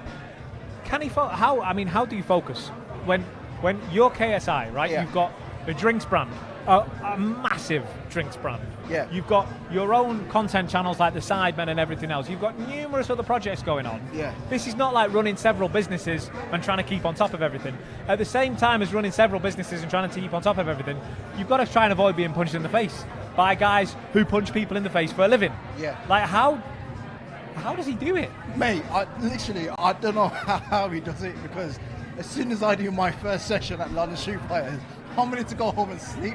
This guy's on about he's going to do some content, he's going to do this. I'm like, how on earth are you finding the time to do this and then come back later on in the afternoon and then train again? Yeah. And I'm meant to be the pro? It's mad. His coaches alongside him, Marios and Alexis, just talk to me about the importance of those guys. What do they bring to his camp? Literally, they got so much experience, like literally, they've turned KSI, obviously being in boxing for 2 years, into like a guy who's been boxing for like, say, 10 years, you know what I mean? Like, the experience that these two guys got is brutal. Every session they do, they'll just push you to the edge. Like, there's no giving up. You're there to destroy and kill, in that kind of sense. You're going to see it now, man, the connection he's got as well. With each fight in the shoot fighters, they always give 110% to each of their fighters. When you're a coach, just to stay on those guys for a moment. I got his bathroom. They know each other inside out, those guys. They've worked together for a long time. But they've got to do more than just coach the fighter. Because when you're a KSI and you bring such media scrutiny and attention, you've got to manage his mindset, I guess. Because whatever's going on, right? Bad day at the office for, I don't know, something's going on at Prime, the content didn't go, numbers, I don't know, whatever. They've got to be able to switch that off when he comes in the gym. Yeah. Their role is crucial. 100%. It's crazy because they just change the mentality. Like, it's like they get to you on a personal level. They know what makes you tick. When you walk through the door, I guarantee now, Alexis or Marius will know if KSI is under to train or even is he's not under to train. So they might just like change the training session on how they might think his mood is. But it's just crazy. You gotta remember they're seeing KSI day in, day out. So to them, I'll say they're like family. So they know what to do and they know how hard to push KSI. And when you know as a fighter like KSI and he wants it and he's hungry for it, and he does not need to do this. As you said, he's got Prime, he's got multiple things. He's got his YouTube channel. He's making income out of boxing. But this guy, it's like he's starving for it. He's starving for that legacy, and it's him. Like, boxing's found him. I'll tell you that now. Boxing found KSI, and boxing needs KSI. Put it that way. He quite openly said on a Twitter space, maybe the most animated Twitter space I've ever come across, the other day, that, look, the initial face-to-face was a bit calmer, the press conference was a bit calmer, but 5 weeks here, he said it's going to be the most hyped up he's ever been. He's on site, he's on smoke. I mean, listen, if Joe Fournier walks in this room right now, we've got 1, 2, 3, 4, 5, let's say 15 security guards. Yeah. What's going to happen? Do you know what? It's interesting. I don't know what's going to happen, but at least we've got 15 guys here to control whatever's going to happen. It'll be a nightmare, put it that way, but I just can't wait to see when Joe Fournier does walk in and see what KSI does, because normally he does what he says and he proves himself. Speaking as a pro boxer, someone who has trained for years and years and years and honed a craft, are you able to see ways that maybe Joe Fournier could work a chink in the armor? Is there anything? Well, he told us he wasn't getting in the ring, and now he is. Oh. But is there anything for Joe Fournier to grab onto? There must be. I mean, the guy is experienced. I don't know, because, as you said, I'm a pro boxer and I've got my own kind of experience. And going in that ring, I was just surprised at what he can do with, you know what I mean? I looked in kind of ways in the next sparring session, what I'm going to do different. He came back from a trip from doing WrestleMania, and he shocked me. I just got to pull you out for one moment. Yeah. This neck training, we've seen it a few times now, is insane. Yeah. I've not seen any other fighter in years of working in fighting. We go back, how many years do we go back? Yes, yes. I've never seen any fighter do this. Yeah. It must be safe. It's safe. It's very vital. It's a lifesaver. It will save you from getting knocked out, put it that way. And neck training, it looks tricky, it looks hard, it looks painful, but if you don't do it, you will get knocked out. And I guarantee you now, Joe Fournier, or Joe, whatever his name is. Idris. I have to say it. He's not doing this. I guarantee you. He's made several comments, publicly and privately, Idris, Joe, and I'm not in the business of sharing too many private conversations. Yeah. But Joe has made it quite clear he's going to rip the body to get to there. You know this, you chop the trunk to make the tree fall. He's going to be trying to work KSI's body. Is that maybe the way in? Listen, we spoke about it before. I am the body breaker. You are the body breaker. And I've hit this guy to the body with a nice body shot. And he took that shot like a champ. Like if Joe Fournier thinks that's his best option to get in there, throw it out the window. I want to talk about the sparring clip of you and JJ that came out. Now, I don't think any of us are naive enough to think that was just the coach pulling out the phone for a minute and going, oh, I'll just film a bit of this and post it out. We know that both camps are very conscious about what they post out. How much had JJ been working before that clip? Oh, a lot. We've been in a lot of rounds. That's just a small clip. Literally, the spars are like pay-per-view spars. Like, listen, he's a nightmare when you spar this guy. And it's weird because, as I said, you'll be outside the ring looking at the spar and you think, oh, okay, I could do this, could do that. But when you get in the ring and you spar with me, it's a different kettle of fish. The tempo and everything's crazy. Well, I think we're about to be joined by the nightmare. Idris, don't go too far. I'm going to bring you back any moment now. But the headline act Headliner for Saturday night, the Alpha, joins us now. The Alpha, the Omega, has entered the building. Guy, I am KSI. him, the man and only KSI. God damn, yo, your boy's looking. Woo! Damn, is that how I look? Shit. For reference, we have a screen down in front of us. Mamacita. I want to take you to dinner. Hey, yo, sorry. JJ, I know you are a busy man and a busy schedule. I'm going to get straight to the point. Hit me. Fight week is here. Yes. What's going on? How are you feeling? I'm ready. Finally, I get my hands on that motherfucker, bro. I'm sorry for my language. Joe Fournier is about to be in hell when he enters that ring. I can't wait. The Alpha, the Omega, the man who knocks is going to be knocking on his head relentlessly. Over and over again, baby. I gotta say, what I have enjoyed is the back and forth, especially on that Twitter space. Yeah, I mean, he's quite quick to come back. No, you know what? I gotta give it to him. He's very good at speaking. I'm not as good at speaking compared to him. He just washes me, so I'll give him that. But it all, when it actually matters in the ring, he knows he's finished. I'm the strongest I've ever been. I'm the fastest I've ever been. Mentally, I'm solidified, super strong. Nothing can break me. How can he beat me? Even on my worst day, I'll destroy him. And you know what? I want to give a little exclusive. So I didn't tell anyone this, but I wanted to wait till the fight week of this fight to make sure that Joe Fournier was actually gonna show up for the Timber fight. I was ill. For the Timber fight, I was ill. I had this respiratory virus or something, and bro, that's why for me I was there I need to knock this man out fast, real quick, and that's why your boy did it in one round. Luckily, he didn't take me to round 4, 5, 6 because I knew I was gonna be blowing. But for this time, yo, I feel as good as I did when I had 2 fights in one night. I feel so fit. I feel better than that. I feel so good. I feel so alive, and nothing can stop me, man. I mean, that's a revelation to come out right there, but it shows you, I think, your mental strength. Yeah, the fact that you were able to work past that, but not only work past that, not bring it up. Yes. Now, one thing I have to ask you is, we spoke about you this fight week, and you said, I'm on smoke. Everyone's getting it. No one said it. 3-round Papi, he's getting it. If Joe Fournier walks in this door right now, what happens? Oh, yo, I'll put it on him instantly. I'll be like, you ready? Steve moving around. Yeah. But, bro, everyone's getting smoke, bro. Even Swarms. If he wants to pipe up, I'll give him smoke. If Soul Papi wants to pipe up, I'll give him smoke. Annie Taylor, I'll give them all smoke, bro. I'm ready. I'm here to show that I am the king of this influencer boxing scene, baby. Are you going to keep an eye on Joe Fournier when he comes Hell into no. the ring? I don't give a. I don't care, bro. I don't care. Trust me.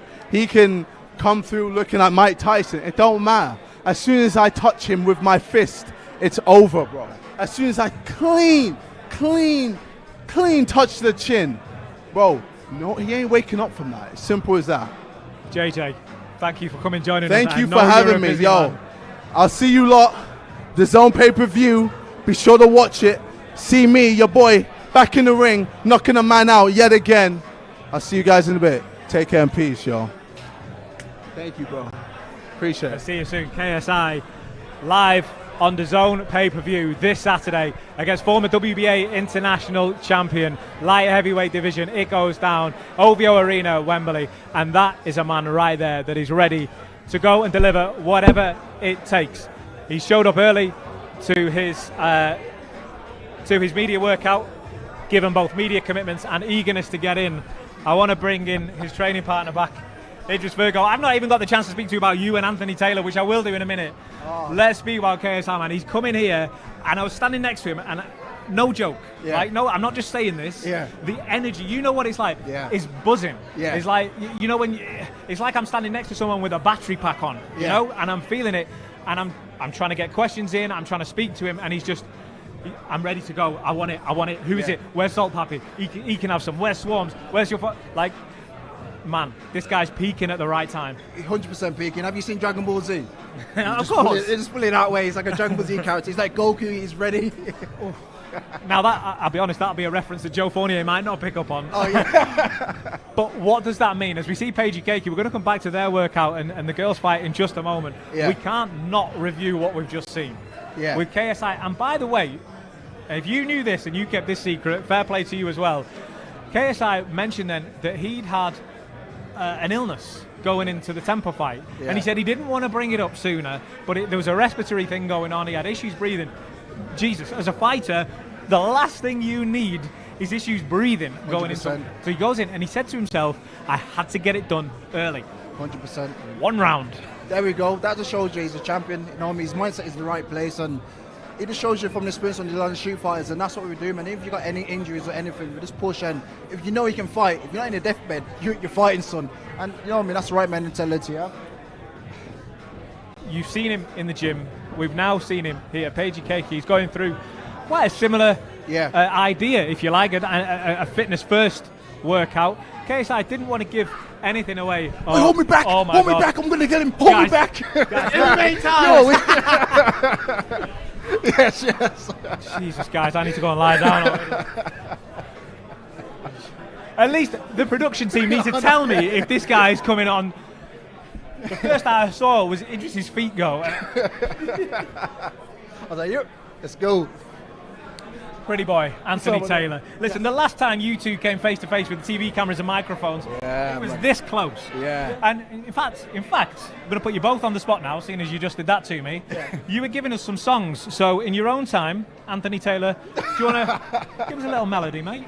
Oh, hey, why y'all putting me on blast? Oh, damn. All right, let me see. Feel free to join in. It's undeniable that we should be together. It's unbelievable how I used to say that I fall never. You got to do a song Idris knows next time. What song you like? What song you like? I don't know, you know. Michael Jackson. Ooh, damn. Man in the Mirror. I don't know that one. I don't know that one. Let's talk fighting. Okay, Let's talk fighting. Listen, we did not come here to do the radio specials. Anthony Taylor. Yes. I mean, I don't need to ask this question, but I'm going to anyway. What's your energy like? How are you feeling? I'm jet lagged, but that's part of the traveling overseas that many hours. I've only had 2 hours of sleep, but I'm okay. I already know I'm going to be fine by fight night. It's part of the process every time I come here, but I'm going to bring up that energy more and more. I'm slowly warming up with this wild card boxing jacket, so it's keeping me warm and going. You spoke about yesterday, I'm not going to go down the whole Salt Papi questioning route because it's something that's going to be covered over and over and over again as we see Salt on the screen at the moment. Idris Virgo, you mentioned him yesterday as a potential opponent further down the line. Yeah, further down the line. A rematch that you want. Idris, I mean, I don't know if you've heard that yet, but it's Last something. I'm hearing it, man. Rematch. Are you sure you want that smoke? Hey, absolutely. I always get my get back. But you know, that's later down the line. I got You got business to do. I think when we do fight, it needs to be as the main event. So I need to build myself as the main eventer for me to say, hey, I want to fight him. Because at the time, right now, I can't pick and choose who I want to fight. I'm just not there yet where I can say I'm fighting this guy next. I need to earn my spot to be able to say, hey, I want to fight Idris Virgo next. Yeah. You know, I told you after the fight, me and Idris Virgo was going to be friends. See, y'all didn't know it. Okay. I want to say I called this. I said these two are going to be boys by the end of this, no question. Idris, you've been in there with Anthony Taylor. Yeah. You were the last guy in there with Anthony Taylor. Yeah. What does he have in his arsenal that he can use to beat Salt Papi? You know firsthand, what are his strengths? What does he bring to the table? What did give you problems on that fight night? Nothing gave me problems. I'm not ready for this. I am not ready. Do you know what? I don't know. That's a good question, man. I think the only thing will probably give Salt Papi trouble is probably the overhand hand. You've got a mean overhand hand. You got a nice overhand, and you got a decent engine, but for 2 rounds. So unless you be working on the engine, I just don't know where this fight's gonna go. He did catch you. Huh? You told me this before. You said he caught you. Don't tell me. No, that's confidence. Not joking. Yeah. Ever since the Idris Virgo fight, I have not stopped training since then. Sure. I build up my cardio, and you know I had to gain weight for this. I was like 165, so I had to gain 20 pounds of muscle and speed for this fight. So I haven't took this off because once people see this shit, we're like, holy shit, this guy's on some sauce or some shit. Even though they're not testing, but it's okay. I'm totally joking. Totally joking. Wait, but don't you think that muscle's gonna weigh you down? No, you're not used to it. No, slowly, I slowly built on it, but I lost a lot of that heavy muscle, so I built up took off the body fat. So I feel light. I feel really light. That's why it's 3 rounds. I'm good. I was hoping this was a 6-round fight. That's why I was preparing for a 6-round fight. When you're in there against Salt, I mean, state the obvious. You're going to have to show speed. You're going to have to show power. Is this going to go the distance? No, this is the easiest fight for me. I know. Listen, I know that boxers say this, and I know that they have to, and a lot of the time it's true. But at the same time, there's got to be some understanding in there that I might struggle to catch him. So let's look at this. Throughout the times after Salt Papi fight, we get all these pro boxers praising Salt Papi and these little kids fans. Where are the pro boxers praising Salt Papi now that he's fighting me? Where are they saying, oh, Salt Papi is this and that? Yeah. He's fighting a beast like me. This is an easy fight compared to the guys I fought on paper. People should be like, yo, that's an easier fight for AT instead of Salt Papi, because this guy fought Idris Virgo, who's 12-0, now 13-0. He's fought Tommy Fury. He's fought Jack Fincham, who had a standout amateur record. People can actually say, pros can say, hey, he had a harder path. He's more of a dog than Salt Papi. Look who Salt Papi's fought. Andy Hallaham, Josh Bruckner. You give a guy a top 5 spot just beating those guys, anybody can beat those guys. It's just a fashion in beating him in. That's why. It's just how he's done it. Right. No, and absolutely. I'm not taking that from him at all. But he's going to get somebody like me who just comes forward and doesn't back down. With the MMA fighter mindset, we got to come get it. I'm not here to box. I can't box. But what I can tell you is I can fight. And that's one thing about me. It's going to be a fight. Yeah, but if he comes in there boxing, that means you're going to lose? Because you're going there and fighting? It's going to be a dog, dirty fight. Did you notice that? When you were fighting Anthony, was he more of the fighter than the boxer? Yes. You're very aggressive.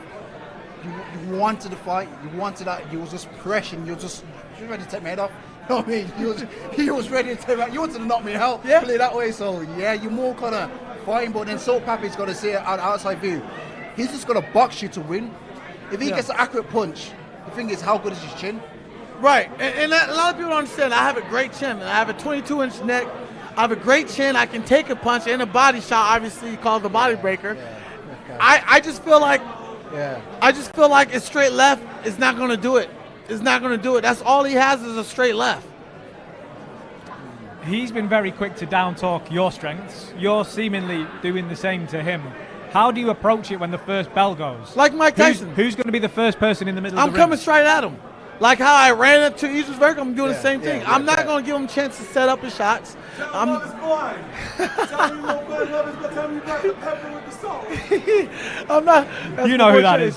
I'm not going to give Salt a chance to set up his shots. I'm just going to make it a dogfight. I'm going to have him on his back heel. Yeah, because if you do give him the time to set your shots, then that's when I think he'll try to pick you out. Right. Pick you off. Guys, I'm gonna say don't go too far. We're gonna bring in the girls, Paigey Cakey versus Tennessee Thresh. You can stay in the vicinity. You can stay in the vicinity. Anthony, I think you're in either next or very soon. Okay. We're gonna have you back up here shortly. Thank you very much for joining us, Anthony Taylor. It's like we just had you up here. I know. Back like I never left. You freshened back up, but Paigey, this time Paigey is here as well.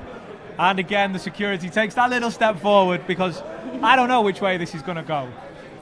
Guys, welcome. Paigey, welcome to Fight Week. You've had your moment in there. How did you feel? Yeah, good little cardio session. I'll let you catch your breath for a moment. Were you able to watch Paigey Cakey? Did you learn anything? I mean, I know it was mainly fitness in there. Is that something that you think she's done on purpose, not giving you anything? I'm going to be honest. I saw her skip for 2 seconds and I turned my back and walked the other way. Girl, was she doing that on purpose or was that you genuinely skipping like that? Like, I'm not saying that. Yeah, I'm saving it. I'm saving it. Was that an intentional play then, not to show anything? I mean, everyone that was at my camp, no one done no pads today. Everyone done cardio. Did you see any of Tennessee's workout? Yeah, I saw it was good. I've got to say, I thought it was impressive. Is that what you expected from her? I thought, yeah. You thought she was going to? I thought she was going to be better, but yeah, it was good. It was good. Girl, you don't gotta lie. You got that American accent, sis. How do you guys feel now, looking directly over at one another? I felt confident anyway, but I feel definitely confident. That was like literally 2 seconds of cardio. Why are you breathing heavy? Interesting. I hope you got this same energy, on Saturday. Well, like, obviously. I hope you got this same energy on Saturday. Yeah? I hope you got this same energy. Like, I pray to God you got this same energy. I just hope. I hope. And the kids as well. You in your little youth club. Instead. Yeah, keep it cool, keep it cool.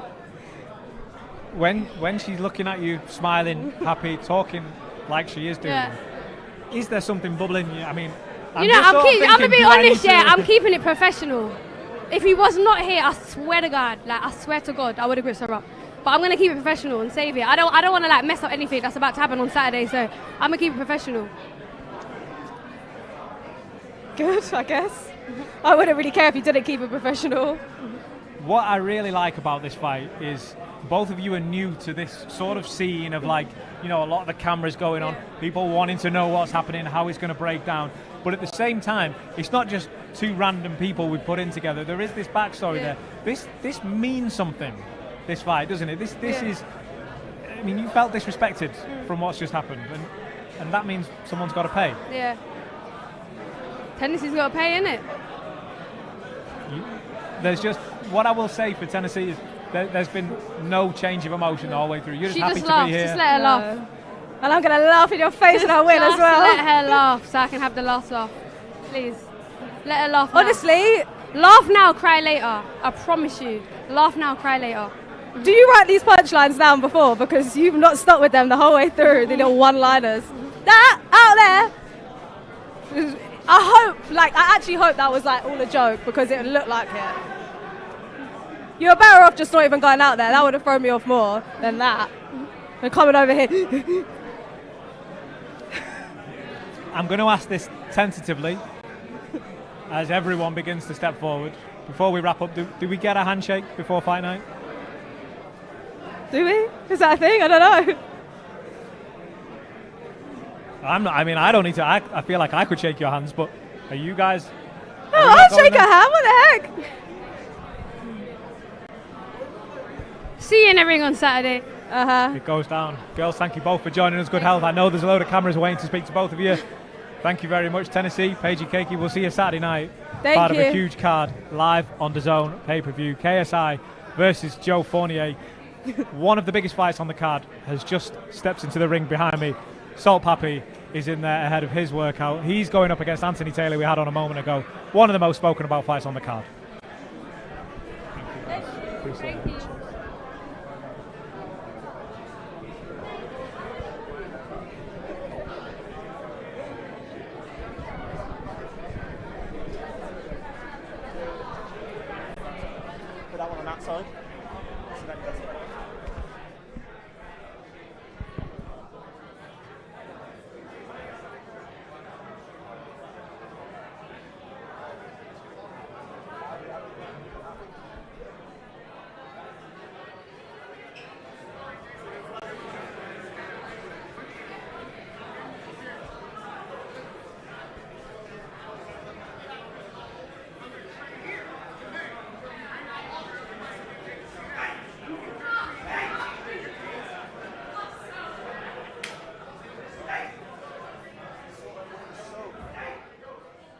called the adds of salt. The mouse and salt. Looking sharp.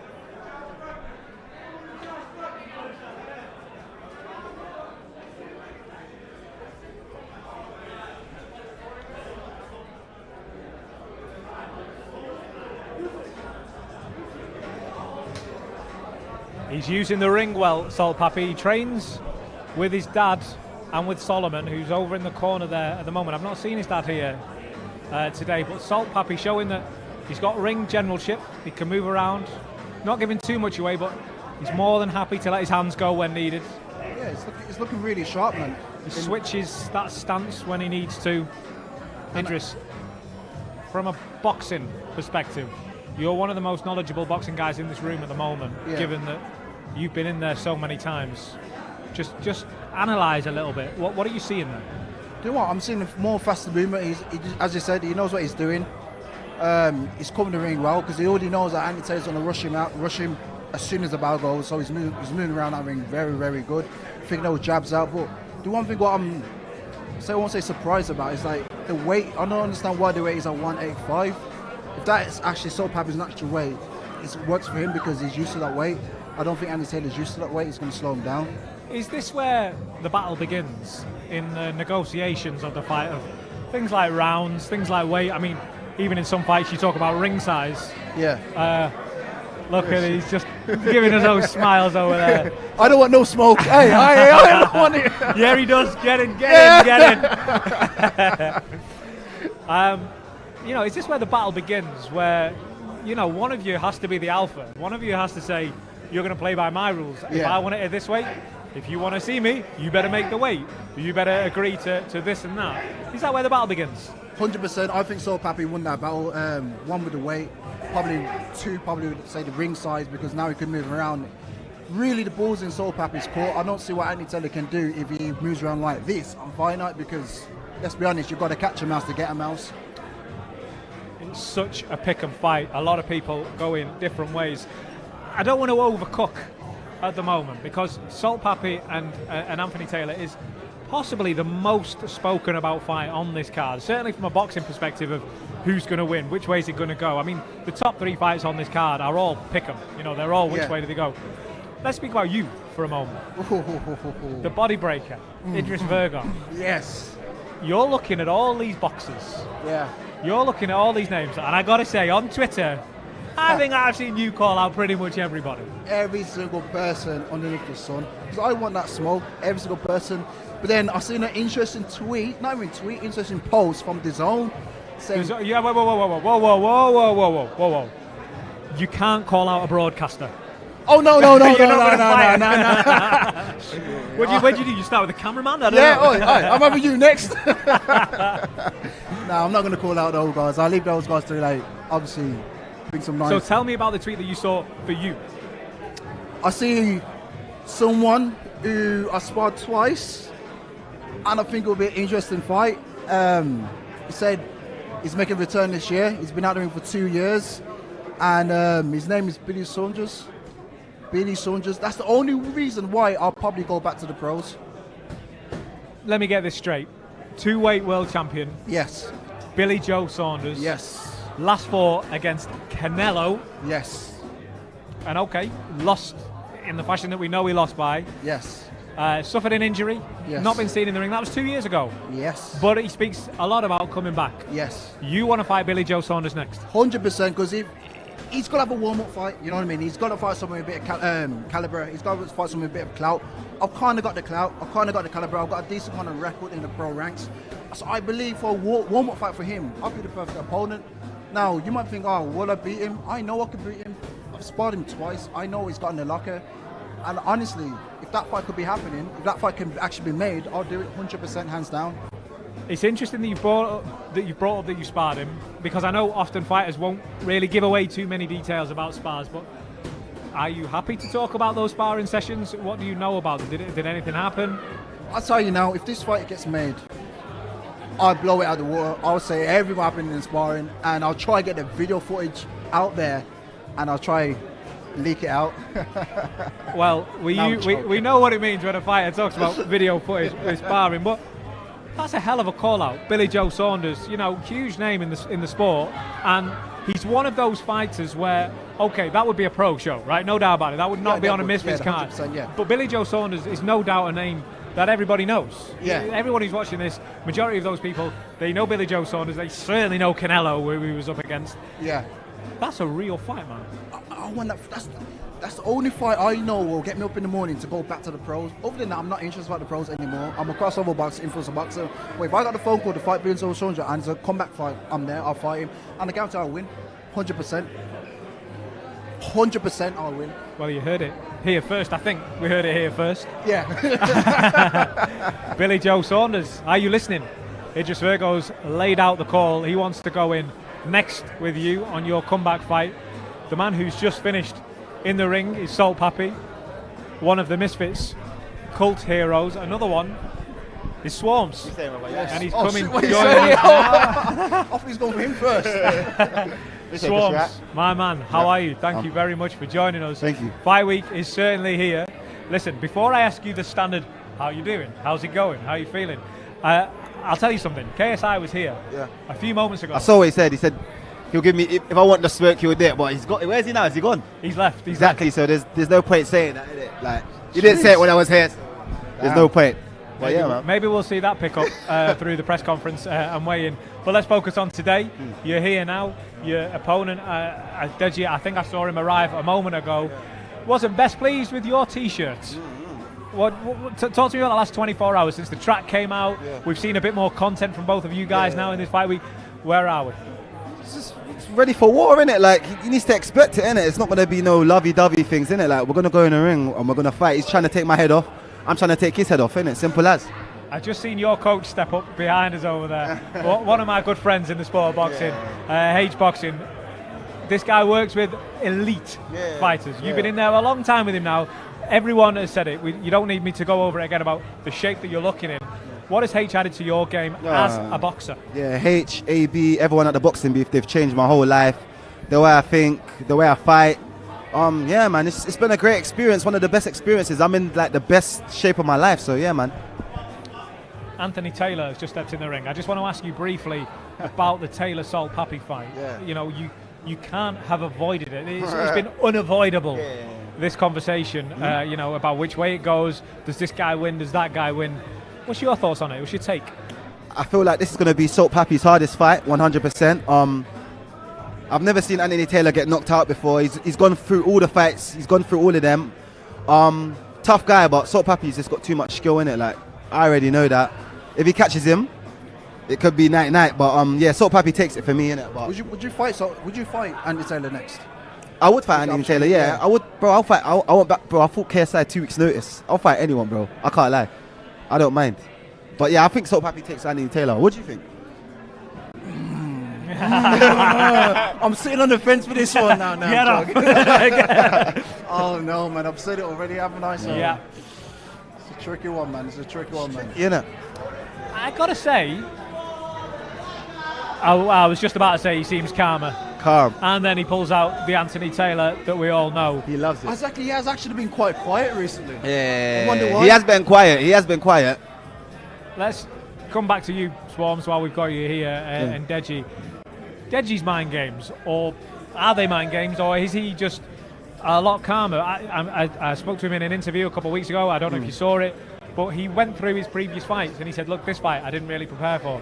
This fight I didn't really take it seriously. This fight I wasn't really, you know, giving it the respect that it was due. I feel like he's saying that's not the case. Yeah, I feel like obviously Deji's had like what 4 fights and that. Previous fights he spoke a lot of smoke and then he's lost all of them. So I think he's just cautious now of what he says, innit? Like, he knows, bro. I'm telling you, he knows he's in for a fight, man. This ain't gonna be no walk in the park. Obviously, people ain't seen a lot of me, but yeah, we'll see. May the 13th, watch. The Ryan Taylor fight must have been quite frustrating for you on the night. I mean, great. We get the dub. That's brilliant. That's ultimately what we want. So you go home happy with that, I guess. But at the same time, you've not been able to showcase. You've not been able to deliver what you promised of a beat down and everything else. That's frustrating at the time. Now, fast forward a few months, you're here. maybe has that worked in your favour a little bit? Because Deji doesn't have. It's not like he's got 3 or 4 rounds to study. And goes, he does this when he's under pressure. So he does this when you back him up. I think the best thing about everything is that obviously because people ain't seen a lot of me, they don't know what to expect. Deji don't know what to expect. He can't really go on previous fights and watch any positives or negatives of me in it, but I can go and watch him. So that's where I've got the upper hand. What happens for you fight week? Just before we let you go, I'm going to let you move on. I've said it multiple times. With regards to preparation now, I know the prediction, sorry, but with regards to training now, are you done? Are you tapered out, or do you go and do a little bit of keep busy tonight, tomorrow? I'm not gonna lie to you. I've been on weight since like literally. I knew about the fight. Like you're on weight now. I've been on weight for a long time, innit? No, that's really good. Yeah. Already. That's banging. The way I think like, you know, some people go down in weight. They're not used to it, innit? They feel weak.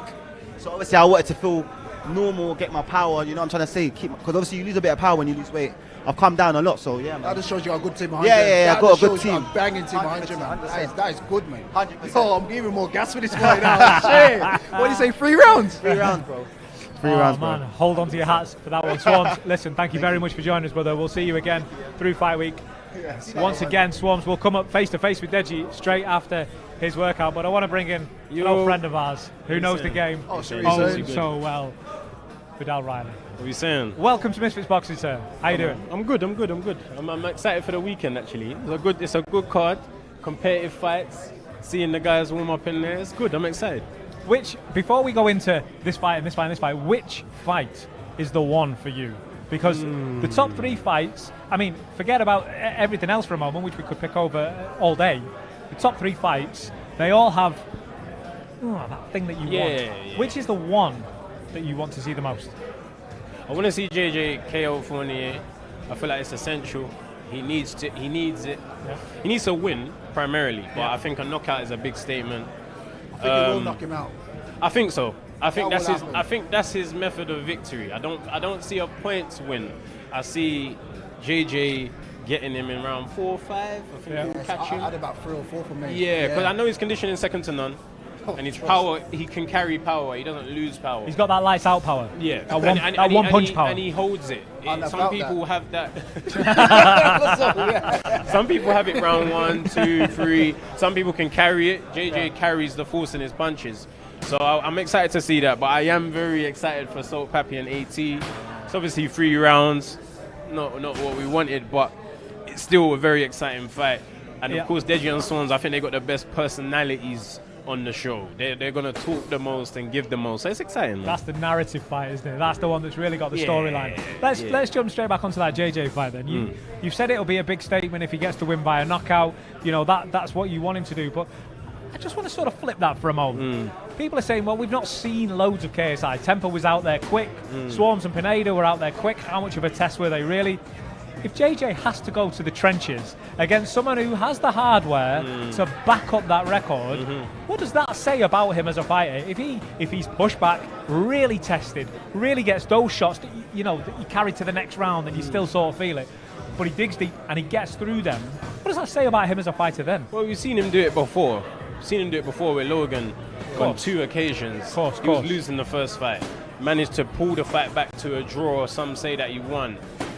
Second fight, dogged it out, tough test. So I know it's in him. I just feel like it needs to come out today, like in recent time. We just want to see him be tested. So then the next challenges that come, we can have full confidence that he's going to tick them off. So I think this is the perfect opponent for him. Fournier got the credentials, he got the experience, he's been in there with world champions before. So for JJ to delete him, big statement. That's what I want from him. That's what I want.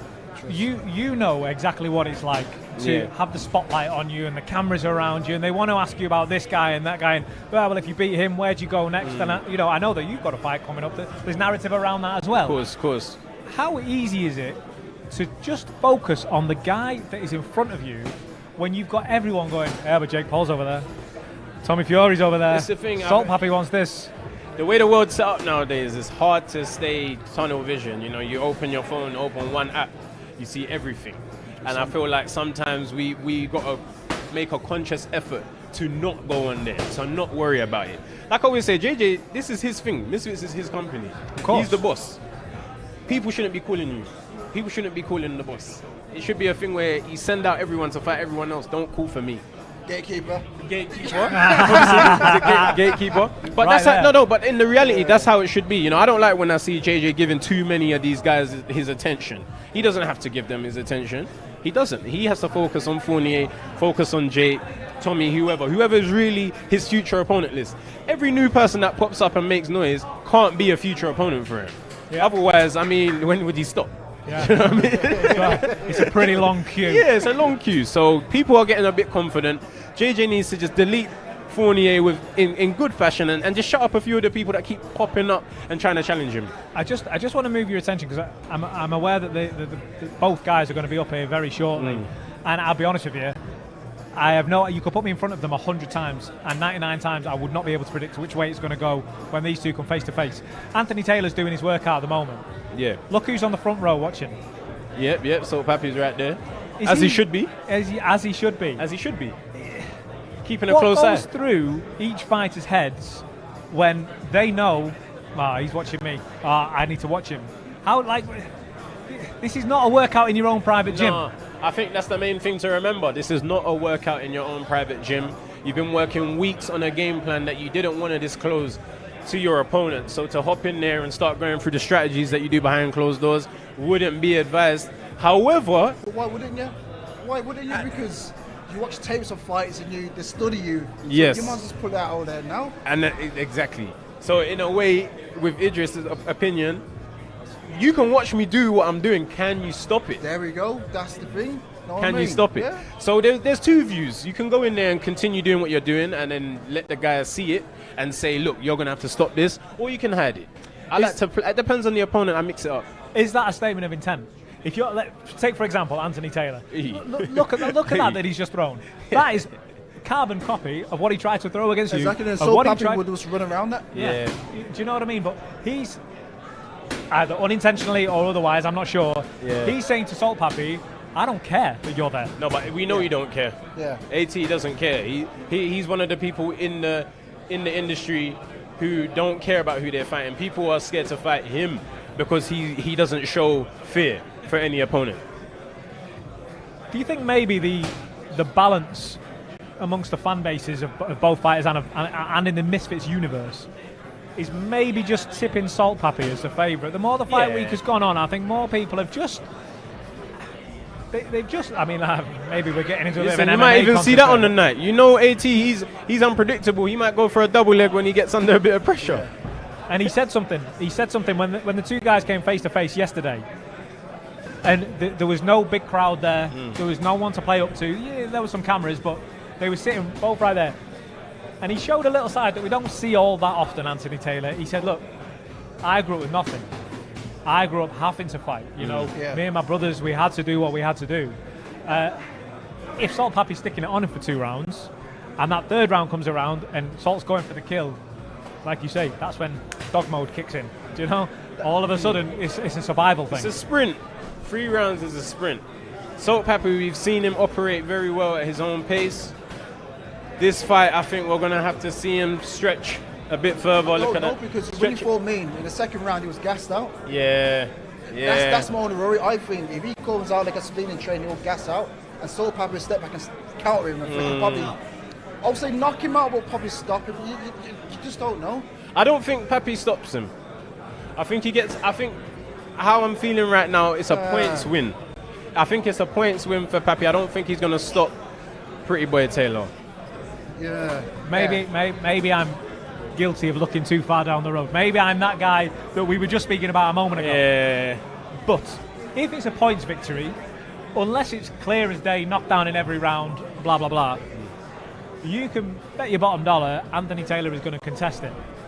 The fact that it's 3 rounds, we're less likely to see that stoppage, maybe. Only takes one punch. Does that set up a future fight down the line for Taylor if we see Papi win on points? Let's go, do you know what? Run that back. Give me 6 rounds, 8, whatever.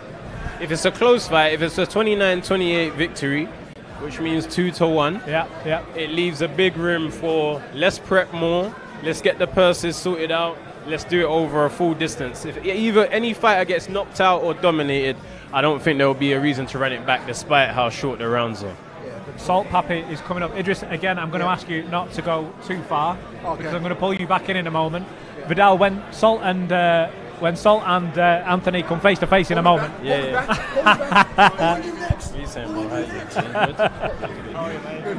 What do you think is going to happen when they come face to face in a moment? Greenway ain't going to let him speak. Well, he's hopping out. Look, here he comes. Here he comes. He might even jump over the barrier. He thought about it. He looked at it and he thought about it. Vidal, thank you very much for joining us. Love. I'm excited. Thank you. I'm going to take that from you. Look at that. We nearly messed that up on camera then, but we got away with it. Oh shit! He looks like out of breath. Please don't call me into action. He looks like he's out of breath. Yeah, shit. Out there. Oh shit! He still got the abs, even though. There you go. I love it. It's coming out. I love it. It's coming out. Look. Look at the range. Oh shit! See the range? Oh shit! I'll be doing this to him. Yeah. I love this chemistry between you two. I love this energy, but I'm also aware it switches off. On Saturday. Yeah. So starting with yourself, we were speaking with Vidal Riley just a moment ago. Yeah. Anthony Taylor was very much going through his workout like he didn't care what you saw. Yeah. But you sat there front row and you watched it all. Yeah. What did you learn from that? I mean, he fights just the way he's shown in the ring like today. It doesn't really matter what he's gonna do. I'm just gonna do what I do best. He do what he do best. We're gonna put on a show for the fans. They want to see this dream fight. That, like, you know, we never like really even imagine that's gonna happen. So, do you learn anything when you see him in the ring there? Does anything new come from? No, from nothing seeing really him new. in the It's ring? the same. Anthony Taylor. He's gonna come to fight. I'm gonna fuck him up Saturday night. That's my plan. I'm gonna toy with him. I'm gonna embarrass him. He's gonna get beaten up by a TikToker. Let's go, TikTok dancer. I'm gonna be dancing on you, boy. Love the energy. Do you know what I've got to say? I had a producer saying, turn Salt round a little bit, and I'm trying to just nudge him round. But the energy is like, there's just a little creep forward. Anthony, what's happening today? What did you learn about Salt Papi? I mean, I don't need to learn my opponents. I just focus on myself this fight. I got to execute what I'm planning to do. At the end of the day, he's going to do what he got to do. I'm going to do what I got to do. There's no game plan. I'm coming at him like Mike Tyson. Coming with wild shots, swinging, and he's going to fall. Were you playing with us? Tell me honestly, when you started trying the little takedown moves with your coach in there, what happens in the ring on Saturday? Well, ref gives me one warning, so I'm going to take my warning shot when I take him down. My bad, ref. I get my one warning, right? Okay, cool. You get your yellow card, is that I what get you're my saying? yellow card, I get my one warning. Hopefully, you know, his knees get a little buckle a little bit, you know, but it's okay. I'm going to get my one warning shot, and I'm okay with that. I mean, whenever he tries to do a takedown, I'm gonna go down the floor, and the referee will give me that -1. I mean, at the end of the day, we come to fight. I come to win. Yeah. And after I knock you out, I'm gonna knock out Slim. After I knock out Slim, I'm gonna go after Logan. Come on, you have to go through me first. Start calling out motherfuckers. I'm gonna go through you like diarrhea. I'm the real challenge, man. You ain't the real. You I'm the easy real work, challenge. Salt. You Easy work. You easy work. Then I'm I eat salt and burn through it quick. Nah, you're gonna I you're eat gonna salt get for embarrassed dinner. by a TikTok I add dancer. salt to my You're coffee. gonna get embarrassed by a It wakes TikTok me. dancer. You're I gonna will get never embarrassed be by a a meme. TikTok Never. dancer. I am the You're guy. too slow, man. You ain't got shit on me. I'm too slow. You're too slow, man. You You see can't, these muscles? you can't hit where you can't reach. Hey, come on, baby. Hey, flow like a butterfly and stings like when I pee. Come on, baby. Come on, baby. It burns. Let's see what you It got burns. tonight, baby. Hey, I'm coming to get you. Let's see what you got. I'm Let's see going what to you rough got. you up. Let's see what you got. I'm going to Let's bust see you what- I up. like tough guys like this guy. Hey, Manny Pacquiao going gonna feel that smoke. I'm going to punish you. Manny Pacquiao's going to want to fight me after I whoop punish you. you. You see. Hey, I was already punished as a kid. You ain't no punishment can stop me. I ain't no Ashley Roxo, Jack Fincham. I'm a different guy. This guy ain't no I challenge want to all me. that smoke. Yeah, I want you smoke. I want all the you. smoke. You better hit. You I want all better. this You gonna smoke. freak You out gotta- once you hit this You power. got pillow hands. Ain't no knock out nobody's. You got You're pillow not gonna hurt hands. me. You're not gonna hurt me. And Hollingham don't count. Yeah, you're not gonna hurt me. Hollingham don't count. I may have fought like trash cans, bumps in the past, but my boxing skills, ability clearly shows, and there's something you can have. Hey, like Mike Tyson says, everybody has a plan until they get punched in the face. Yes, sir. And that's the plan. I agree with that. I'm coming with all Let's that. get it. Let's all get that it. energy. Let's get it. Let's Big get it. Let's get it. dick energy. All he does is talk, but at the end of the day, he always lose. I like that one. I like that one. Beginning to scare me, fellas. I had enough of this shit. I'm gonna go home, relax, go eat whatever, and yeah. Hey, look, y'all hear that? He's supposed to be like Manny Pacquiao. He's different. I'm in Manny Marquez in first round. Bow. Oh, you go. Oh my God. If you're gonna go casino, don't bet on this guy because you're gonna lose. Put your money on Salt. Bet your money then. Bet your money. I'm gonna take it. Go to stake. Bet your money on this guy. This guy's not Manny Pacquiao. It's Manny Fat Yao. Yeah. Yeah, good one. Good. I'm going to need to take a breath here, boys. Listen, I'm not going to ask for a handshake this time because I think that we've just gone up another level. No, it's all good, and it's going to happen again tomorrow, and it's going to happen at the weigh-in. I mean, it's nothing personal, really. This is just business. Like, It's personal. I'm horny. I'm real horny. I want to get in that ring. Paid. I'm ready to hug. I'm ready to hug. I'm really horny for this fight. Ain't nothing gonna stop these hormones. I haven't had sex in 4 months. I'm sexually frustrated for that Filipino. Yeah, we got Philippines. Hey, we go to Philippines after this Angeles City. Shout out to my boy Evan for a good time out there in Angeles City. Fellas, I'm going to ask that Anthony goes this way and Salt goes this way because, listen, you go down on Saturday night. We can wait until Saturday night. But, boys, I want to thank you both. You both look great. He's not breaking eye contact with me there. We got it all. Boys, I appreciate both of you. Y'all see the sexiness. Slim, I'm coming after you next, Slim.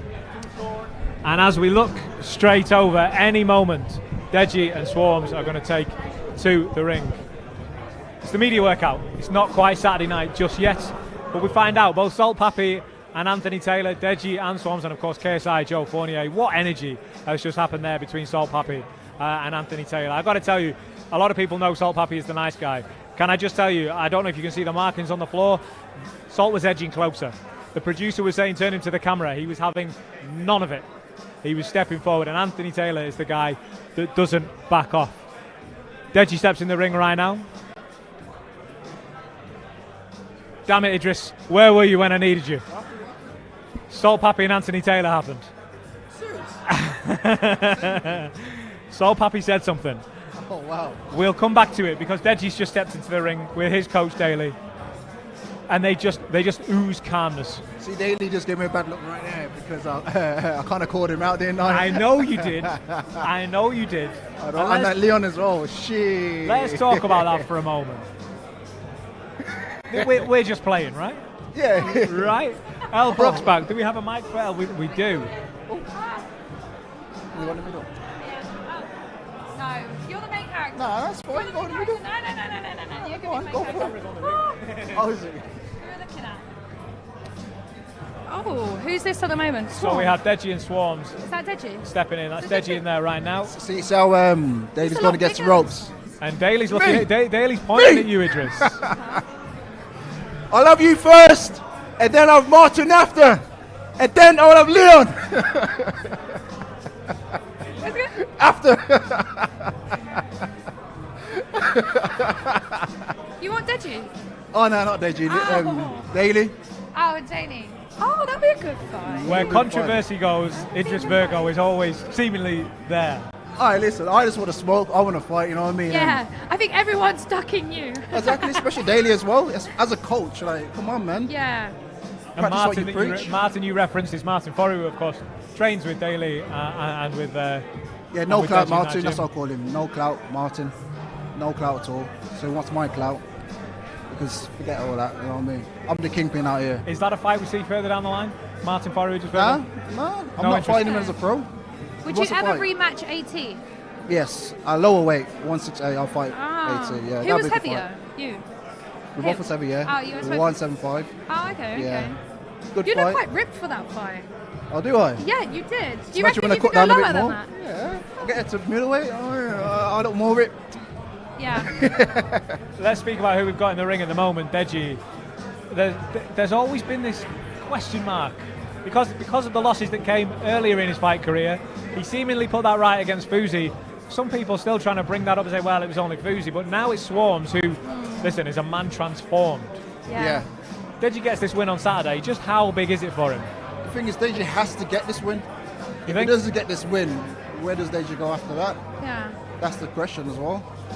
I still think there'll be a lot of people who want that fight, but he won't see it like that. You're right. Yeah. Do you work with Deji as well? No. You don't spar him? No, I don't spar him, no. You're in a different. But he has improving. He has improved. I'll give him that. The fight against Mayweather was a decent cowboy. Like, it was quite decent. But fighting Swarms, the pressure what he's got is, can he do it quicker than his brother? Yeah.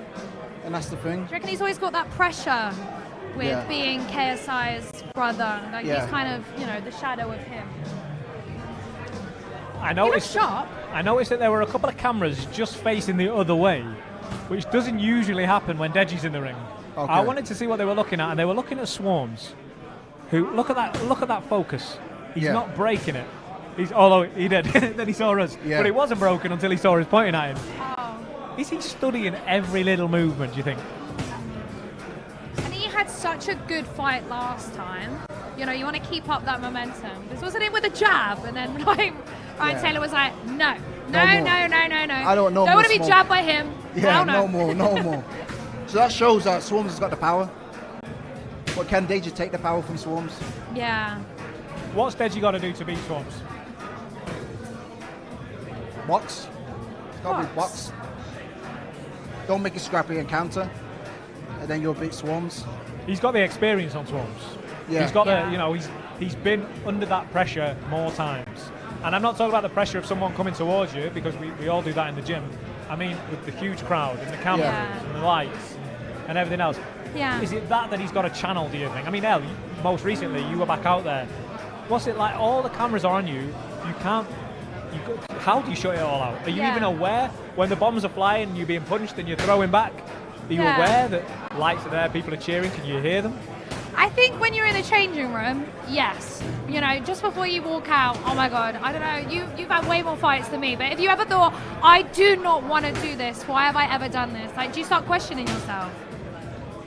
Sometimes. And the nerves are there, like in the changing room, but I think as soon as you walk in, the crowd is there, like, and when that bell goes off, this person's trying to kill you. They're trying to knock you out. They're not trying to be nice to you.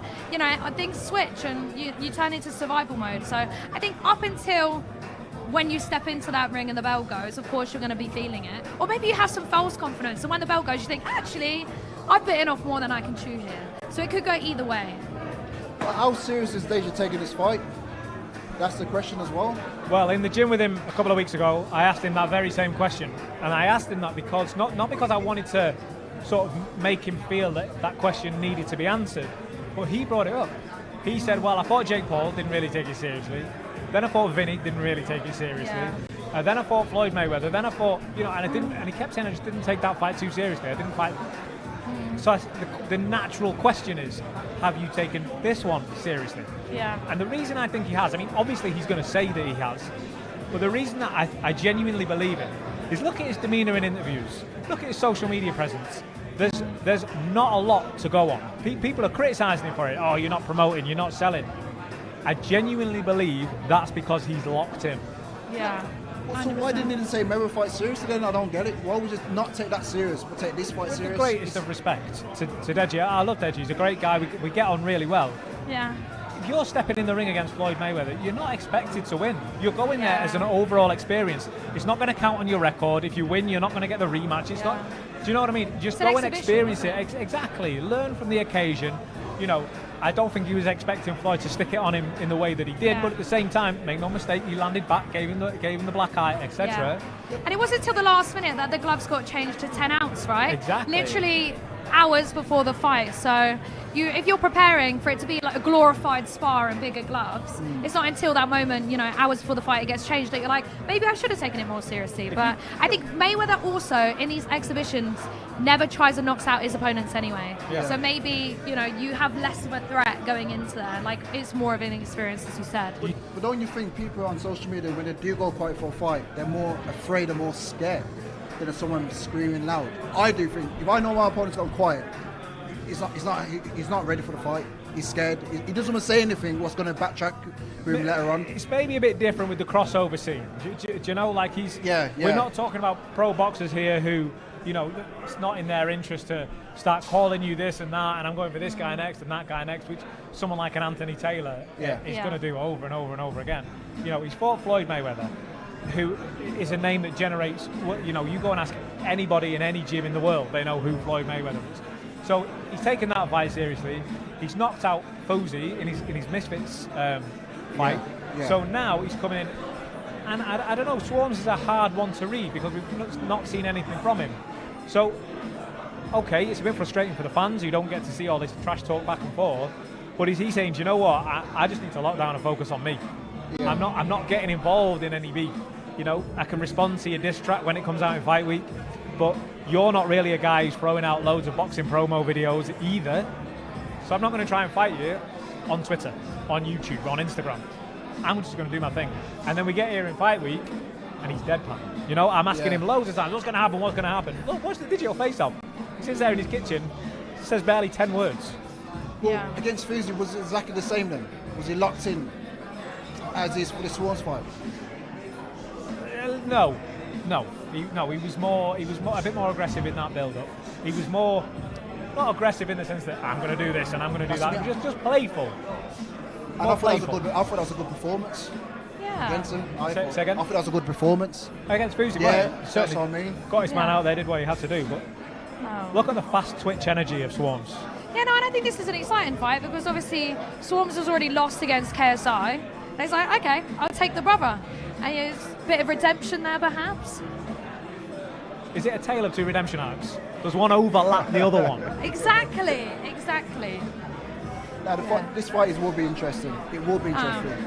You know what? I think there's other fights on the card that I've probably overlooked this one, and seeing them both work out, I'm thinking, actually, I'm gassed for this one. This one could go either way, I think. Yeah. But Deji has the experience. We'll see. Look at the twitchiness of Swarms in both his legs and his hand. He's coming fast. He's definitely got the cardio to last it. Yeah, but he's going the wrong way. He's going to the right. He's going to go into his punch. Into Southpaw. Yeah, he's going to go straight into that punch. Yeah. He needs to go more to the left. Maybe he's deceiving. Yeah. With a corner like H-Boxing, who we can see there on the corner there, and Adam Booth, surely that's a stone that's been covered. Is that something that... You never know, man. Look at, what's his name? Joe Joyce. You know what I mean? Yeah. That was a disaster. He should have been prepared for that, but he wasn't prepared. Yeah. For those who maybe didn't catch the Joe Joyce fight, heavyweight, known as the Juggernaut, famed for taking his licks and in every single fight, seemingly being unfazed, coming back and delivering and ending the show early. Went up against Olympic medalist Zhile Zhang, who was himself bouncing off the back of a big defeat against Filip Hrgovic. And it seemed one step too far. Yeah, his eye just couldn't take anymore. Yeah. You said that way better than me. Well done. Yeah. You're the boxer. I know. It's crazy. Yeah. This boy's unfazed there. You look at He's Swarms. 100% locked in. He's locked in and ready for this fight. Yeah. Who's more of the puncher between the two? They look quite similar in their build. What we've seen is Deji out cold Fousey. We've seen him turn him off. Yeah. So we know that if he gets the opportunity, he can deliver that. It's will he get the opportunity?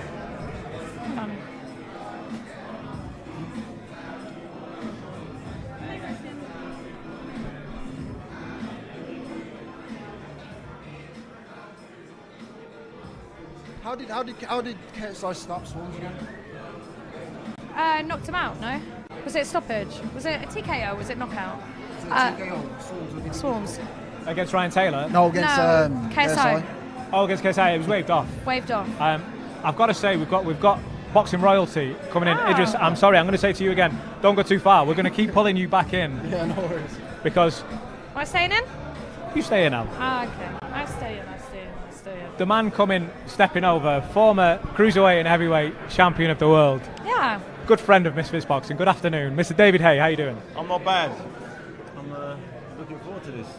Good. This is some event. All the cameras are out. KSI was here before. Let's start at the top of the card and work our way down.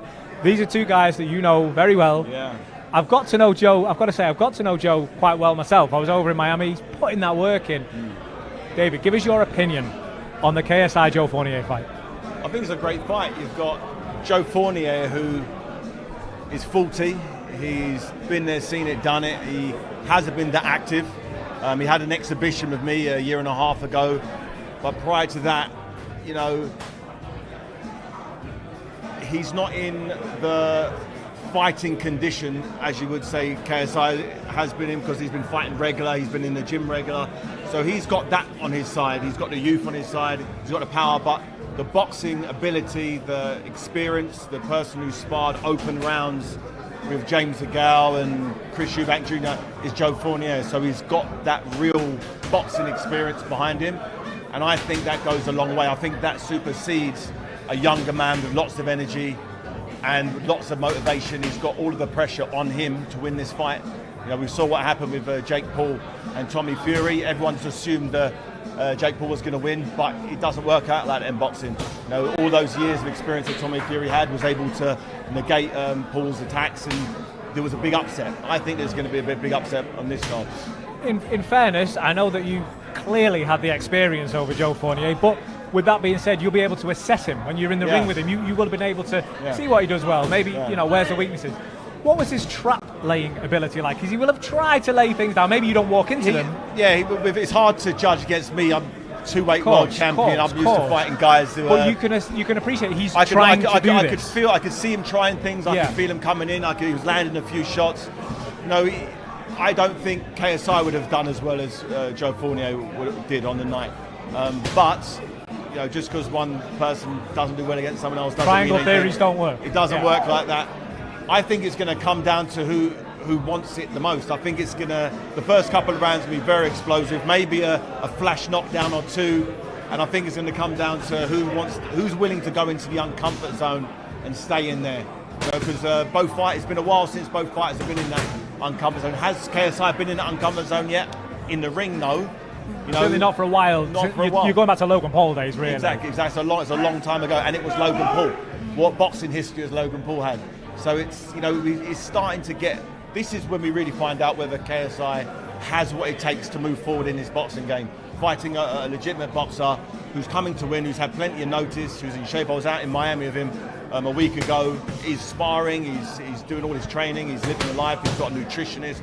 He's got, you know, strength and conditioning coach. He's thrown a lot of money at this training camp to make sure the best version of himself turns up on fight night.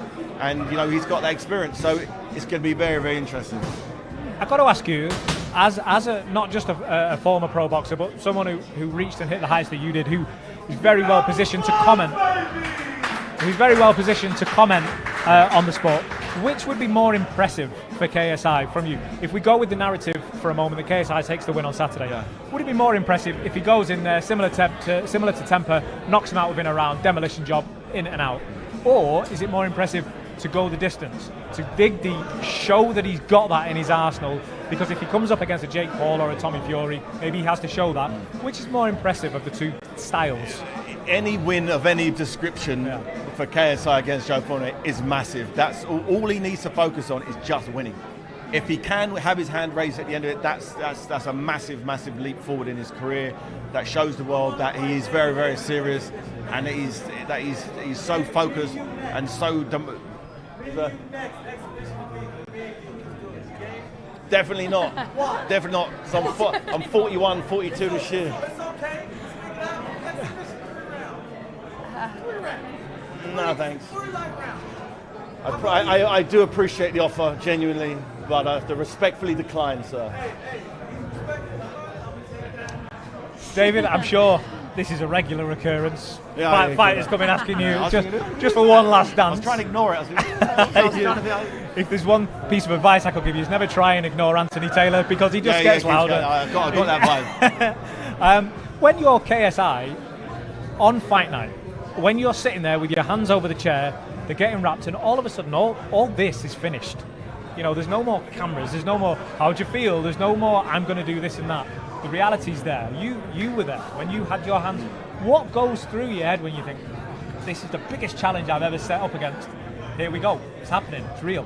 What goes through your mind is the work that you have done or haven't done. If you've cut corners in training, if you haven't really been getting your sleep, if you've been cheating on yourself, then that's when it comes to the fruition that, okay, I'm going to have to potentially have a hard night here, or I'm not the best version of myself. In which case, you've got to worry, because the boxing ring's the last place you want to be left wanting because you haven't amply prepared. David, thank you very much for joining us. I know My you're a pleasure. busy man. Elle, I'm going to ask you to stay both close. We're going to bring Deji and Swarms. I mean, this is another fight to watch in, but I'm going to bring Deji in. David, could I pass him yours? David, thank you very much for joining us. Former cruiserweight and heavyweight world champion David Hayes in the house tonight. Elle Brooke, thank you. I'm going to steal this from you as well, if you don't mind. As to my left, thank you, Elle. We have his opponent there.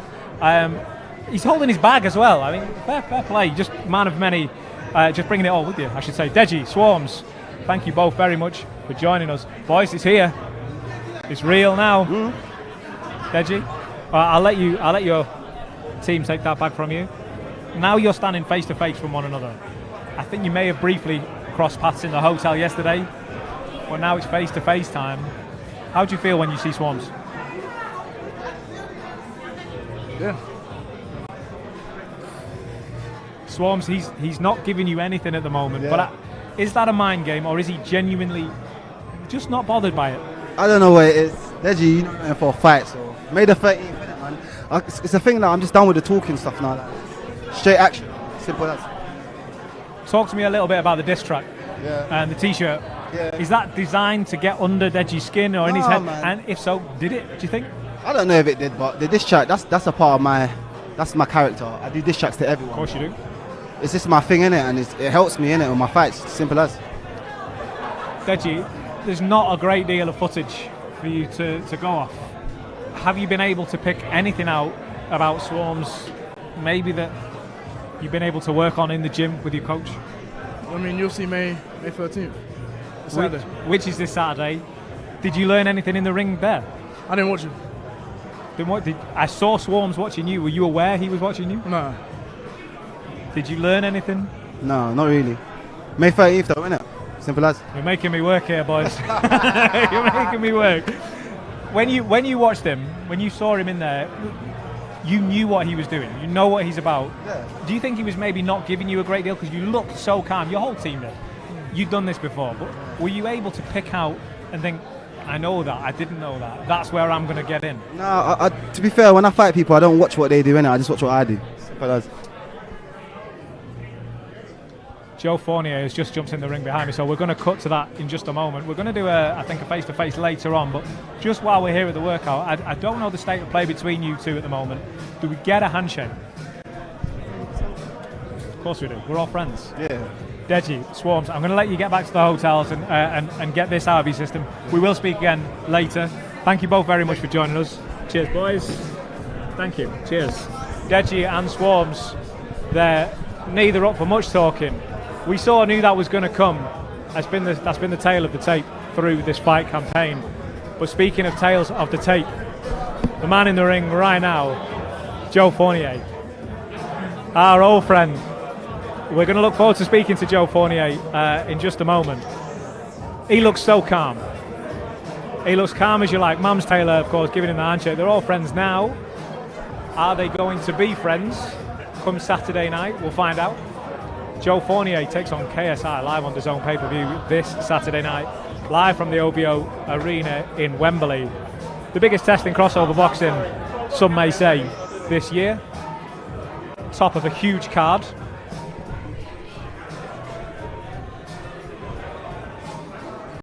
How are you, mate? Good, you? I was feeling like a red-headed stepchild, but you saved the best for last. I saved the best. I saw you come in before, and I was trying to get the producer. Bring him over. Mams Taylor, thank you very much for joining us. You didn't recognise me with my new shaved head. I saw you. I seen you. You had that in New Orleans. Oh yeah, I did actually. I seen you shake hands with Joe Fournier a moment ago. I want to catch up with you, but let's get straight to business while it's on in front of us. You shook hands with Joe. There's a good relationship there. You've said it a few times and on the Twitter space the other week. You guys have a good relationship. However, the closer it gets. You have to shut that off. I did. I mean, look, we're going to be civil. But I've just spent the last hour pretty much not slagging him off personally, but saying that KSI is gonna best him and gonna give him a rude awakening. If you look at KSI's opponents, since even including Logan Paul, you know, there was a lot of energy from both sides. I'm going to do this, I'm going to do that, this is going to happen, that's going to happen. Then when Dylan Dennis comes along, and even Swarms to an extent when he was brought in as a late replacement, there was the aggression, there was the coming forward. Joe Fournier has taken this completely differently. He's been quick.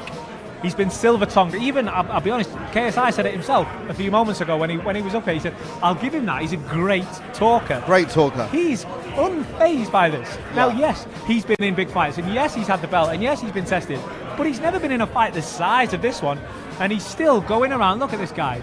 He is the calmest man in the room. I've got to say, I've got a big respect for his coaching team. They're good guys, but he's so calm. I said to Joe about 2 weeks ago, I said, bro, the phone calls, they stop now. We're not talking anymore. You are now the enemy. Until the bell rings, and I said to him, and JJ's hands are raised, after that, we're back to being mates again, no problem. But for now, the enemy lines have been drawn. I mean, that's just the way it is, you know? That's the business end of the game, we've got to say it. But the question that we've been asking a few people today, and Mams, I want to hear your take on this, because it's probably the most interesting of everyone's. We've heard some of the fighters give their opinions. We've heard David Hay, former world heavyweight and cruiserweight champion, give his opinion. But I'm going to ask you the same question. Let's go with the narrative that KSI gets the win on Saturday. Which to you is more impressive? A first round, similar to Temper, demolition, in, out, good night. Or a fight that goes the distance, he shows mettle, he shows heart, he goes through the trenches, and he gets the job done. Which is more impressive? Which is bigger? I can't answer that from an objective place. I've seen a lot of people, a lot of fans saying they want to see it go into the deeper rounds to see what JJ's made of. I want it to be over quickly. I want JJ to be standing there winning, to save myself the nerves and also not lose the remaining hairs that I have on my head. I've got to say, Joe Fournier, as he goes through his paces there, listen, I know this is by far from the most intense workout you're ever going to see. He just doesn't seem phased in the slightest. He's very relaxed, which makes him dangerous, you know, like he's trained. Look, all of this, I'm at the club, I'm chilling, I'm not doing any training, I'm not sparring. That's all nonsense. I can tell you that. I've kept tabs on it. The guy's been training and sparring. You don't lose that much weight and get ready for a fight. He's in fight shape now by not working hard and going out clubbing. So, you know, for the gram, he'll do what he does, but at the end of the day, the kid's been putting in the work. And come Saturday, I think it's going to be a lot of excitement and nerves for me. What I would say as well is his coach Dino there, he simply would not have anybody in his gym. Don't care what your name is. If you're going to be that guy that's a partier, because what it does is if you're a boxer of any level, but especially one that's headlining such a huge card, such a huge fight, if you're not going to live the life, if you're not going to take things seriously, you set an example to all the other fighters in that gym. There's no way Dino's letting that happen. Fifth Street Gym in Miami is a serious gym. Yeah, oh yeah, absolutely. Absolutely. So it's going to be, look, I think we have here a guy who knows how to defend himself well, counters really well. He's a tough night for anyone. He's been in the ring with some greats. He's been in the ring with some champions. He sparred with some really, really tough guys. So this is JJ's biggest test. Let's see what happens come Saturday. I'm confident. He's prepared. He's been living the life of a pro boxer for the last how many months now, you know, and yeah, we'll find out. Mams, I'm going to say don't go far because I want to bring you back in. Joe's on his way up here now, so let's take Joe over here and I will speak to you later, all right? Thank you very much. Right. My man, Mams Taylor. Joe Fournier is on his way up now. Any moment.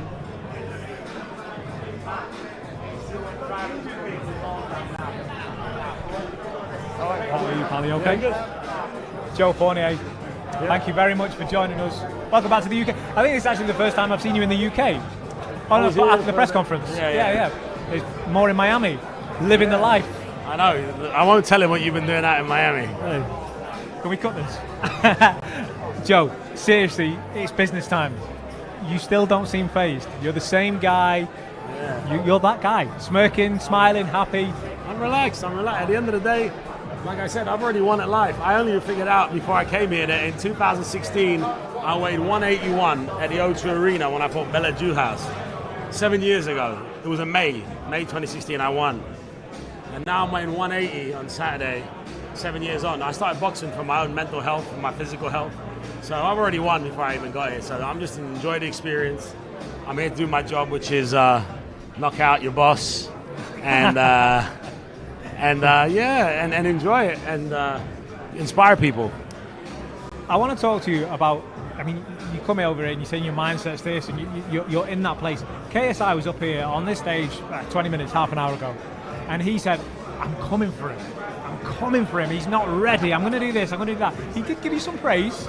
He said, you've got the quickest tongue. I can't keep up with him. So you've obviously done something right. Yeah. But he says, I'm coming for him. He's not going to withstand this. And he was checking. We have a screen down here where we can see what's going on. He's checking his shape out. He's giving it this. He's looking phenomenal.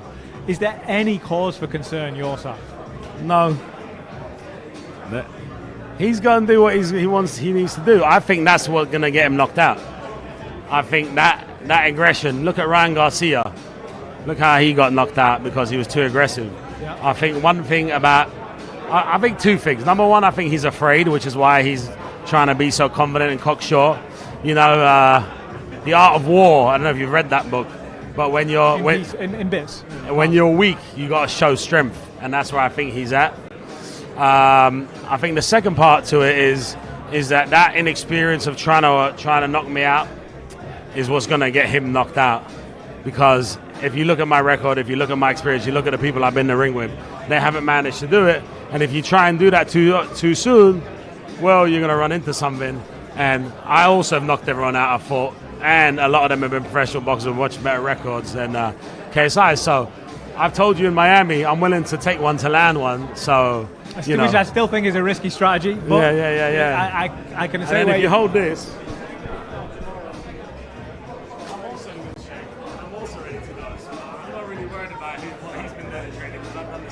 And I'm 40 years old.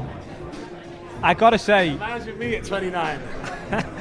I gotta say, we had your friend up here a moment ago, David Hay, and he said, look, when I boxed Joe, he said, listen, I'm the former heavyweight, cruiserweight champion of the world. He said, but I could appreciate Joe was trying to lay traps. He was trying to set traps. Now I knew to avoid those. I knew how to work around those. He goes, I don't know if KSI is going to know that. You're going to be setting these little things out for him to walk into, for you to end the show. And he's very one-dimensional. All he does is rush at you and try and land his overhand right. But I mean, that's like 101 in boxing. When you start white-collar boxing, is that builder or that former Marine, he tries to land the overhand right and end the fight and rushes you for 3 rounds. That's how I grew up. That's how I started. So I'd like to see how we know the right hand's coming. Yeah. Right? Then we know the left's going to come after because he's off balance, so he has to throw the left. We know these things. But what does he know about me? He didn't disclose. I tell you what he doesn't know is that I was going to train hard for this fight and be ready like this. Stop the press. You've not just been training at 60%. I've been training for real. I'm coming for blood, baby. Talk to me a little bit about, we had Mams up here a moment ago, and Mams was saying, listen, don't believe any of this, I'm going out partying all the time. And the thing that I read was, I don't think your gym, which is a very respected gym, Dino, great coach, I don't think he would allow a fighter such as yourself, who's setting an example to those around him. You're not allowed in the gym if you're going out partying until 4 in the morning and rocking up at 10. Nah, there was 6 weeks where we trained twice a day, every single day. I wouldn't have made this weight. I wouldn't be in this shape. This doesn't just wake up in the morning, you're just ripped and strong and big, you know. So, I put in the rounds. We've done over 100 rounds of sparring for this fight. We took it really seriously because, listen, like I've said this to someone earlier on today, I said, either he's totally delusional and he has no clue what he's doing, or I'm totally delusional because we both really feel like it's going to be an easy fight. We're both going to win. So either way, it's one-sided. You know, someone went, I'll put 200 grand on you to win. Should I put $1 million? I'm like, I don't know if you should put 10 million or put nothing. I have no idea. What I do know is I think I'm knocking him out in the first round, and that's what I would bet on. The final question before I let you go, Joe. Have you logged out of my Twitter? Because I saw your DMs. You're a naughty boy. I'm not gonna lie, Chris. In case any shady things go out, I got a little bit of I got a few things. I got a few things on you. Don't worry. If I get another flyer, make me look 65 again. Listen, Joe, it's been a real pleasure working with you. Buddy. All the very best for Saturday. Did you notice how quickly that ended the interview? We gotta go. Listen, we look forward to it. We look forward to everything through fight week. But Saturday night, we find out. I've said that a few times now. Yeah, we find out, if and may the best man win. He's delusional. The best man wins. We find out. Joe Fournier. Yeah. Thanks. Can't wait to be a boss. Remember that pay rise? Let's come back to that. Joe Fournier, thank you very much for joining us. It goes down on Saturday, live on DAZN pay-per-view. Joe Fournier versus KSI. The toughest test in crossover boxing this year.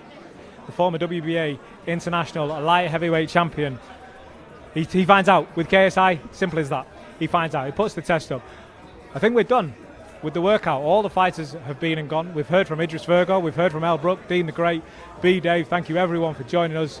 This has been the media workout. It's time to wrap things up here. Tune in. DAZN pay-per-view. Saturday night. Do not miss it. OVO Arena, Wembley. KSI, Joe Fournier. Deji takes on Swarms. Anthony Taylor, Salt Papi. Virus, DK Money. The two girls fights. Lil Bellsy against Kimchi. And Paigey Cakey against Tennessee Thresh. There's beef throughout the card. Don't miss it. It's happening. DAZN pay-per-view this Saturday. We'll see you there. KSI returns for X Series 007 live on DAZN pay-per-view.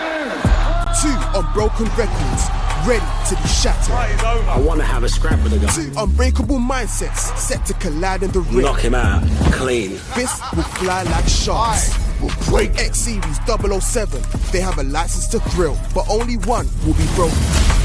May 13th, live only on DAZN pay-per-view. Sign up at DAZN.com.